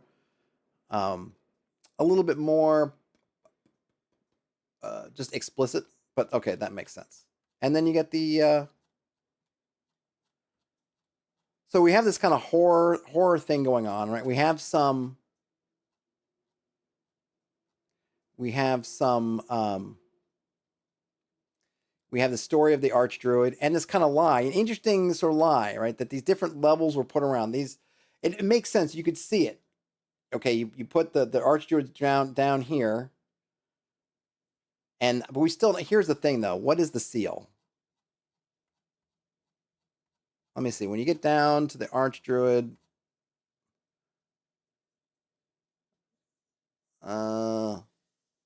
gigantic. The Isle is their prison.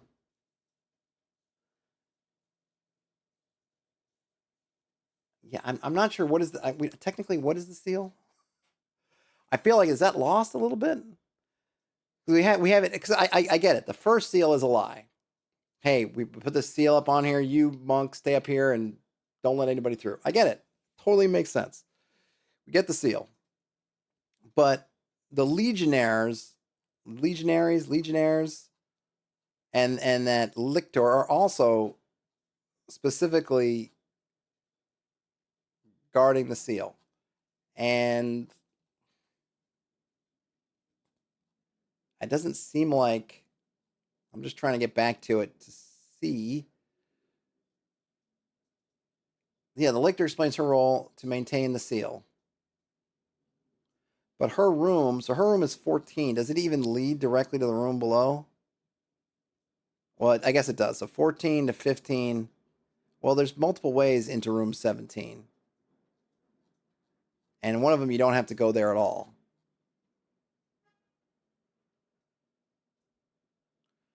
Yeah, there's multiple doorways from.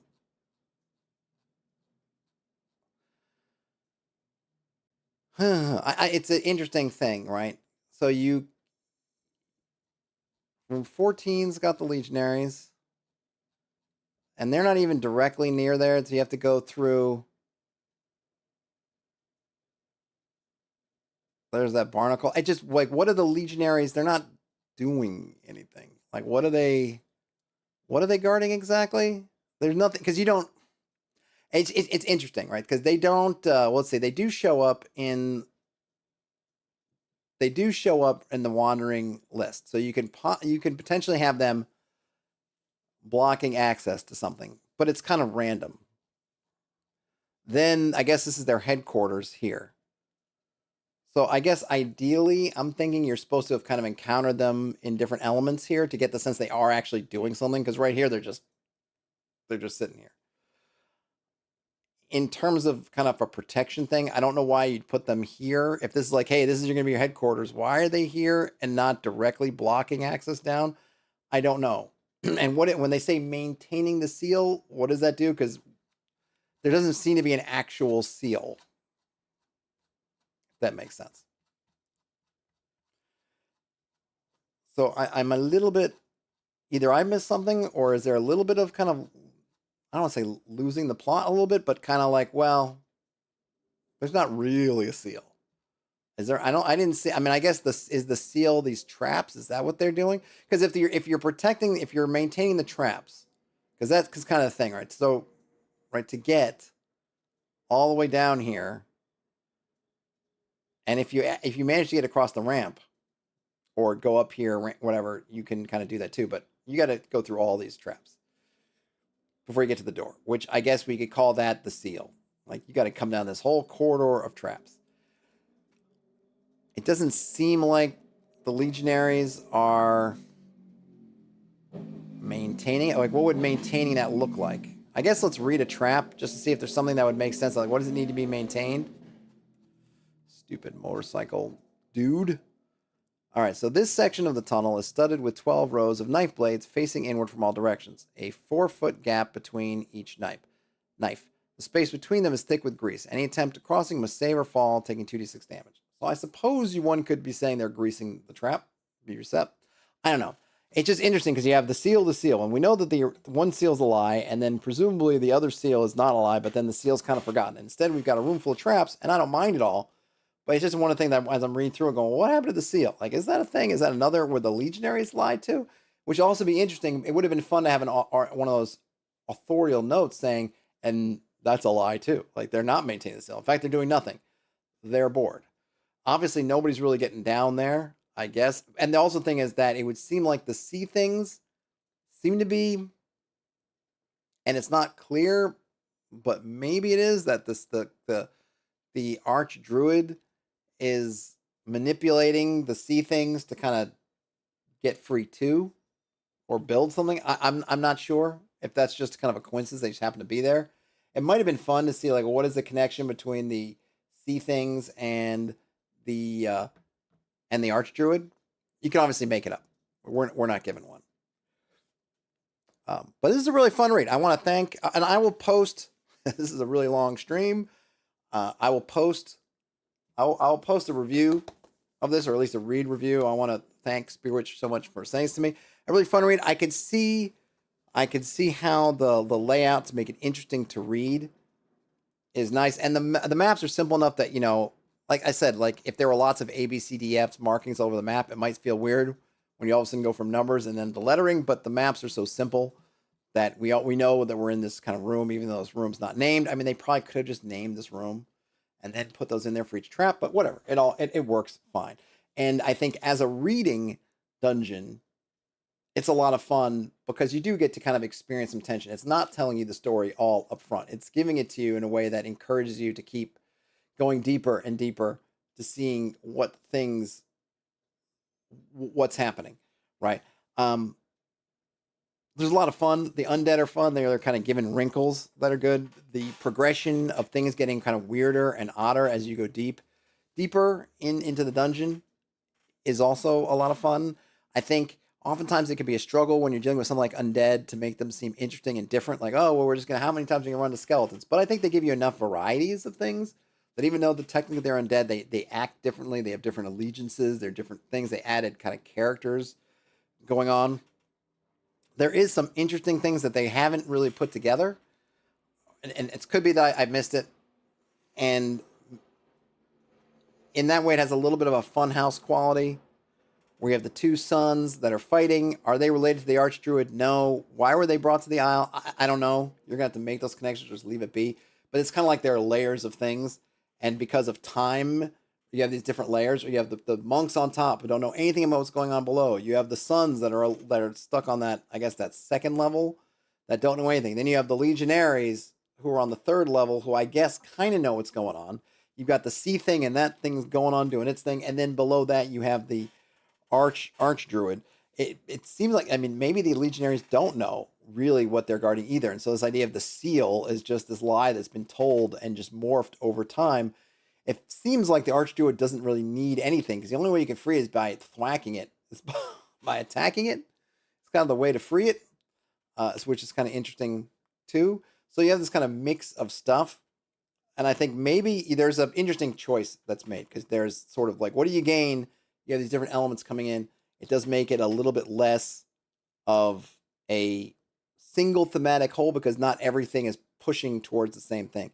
You can get involved with the sons, and then maybe you don't even end up going deeper in the dungeon. And I think they would probably say, hey, that's fine, right? But it's just an interesting choice. I don't know if it's good or bad. I haven't run it. Obviously, reading it makes it fun.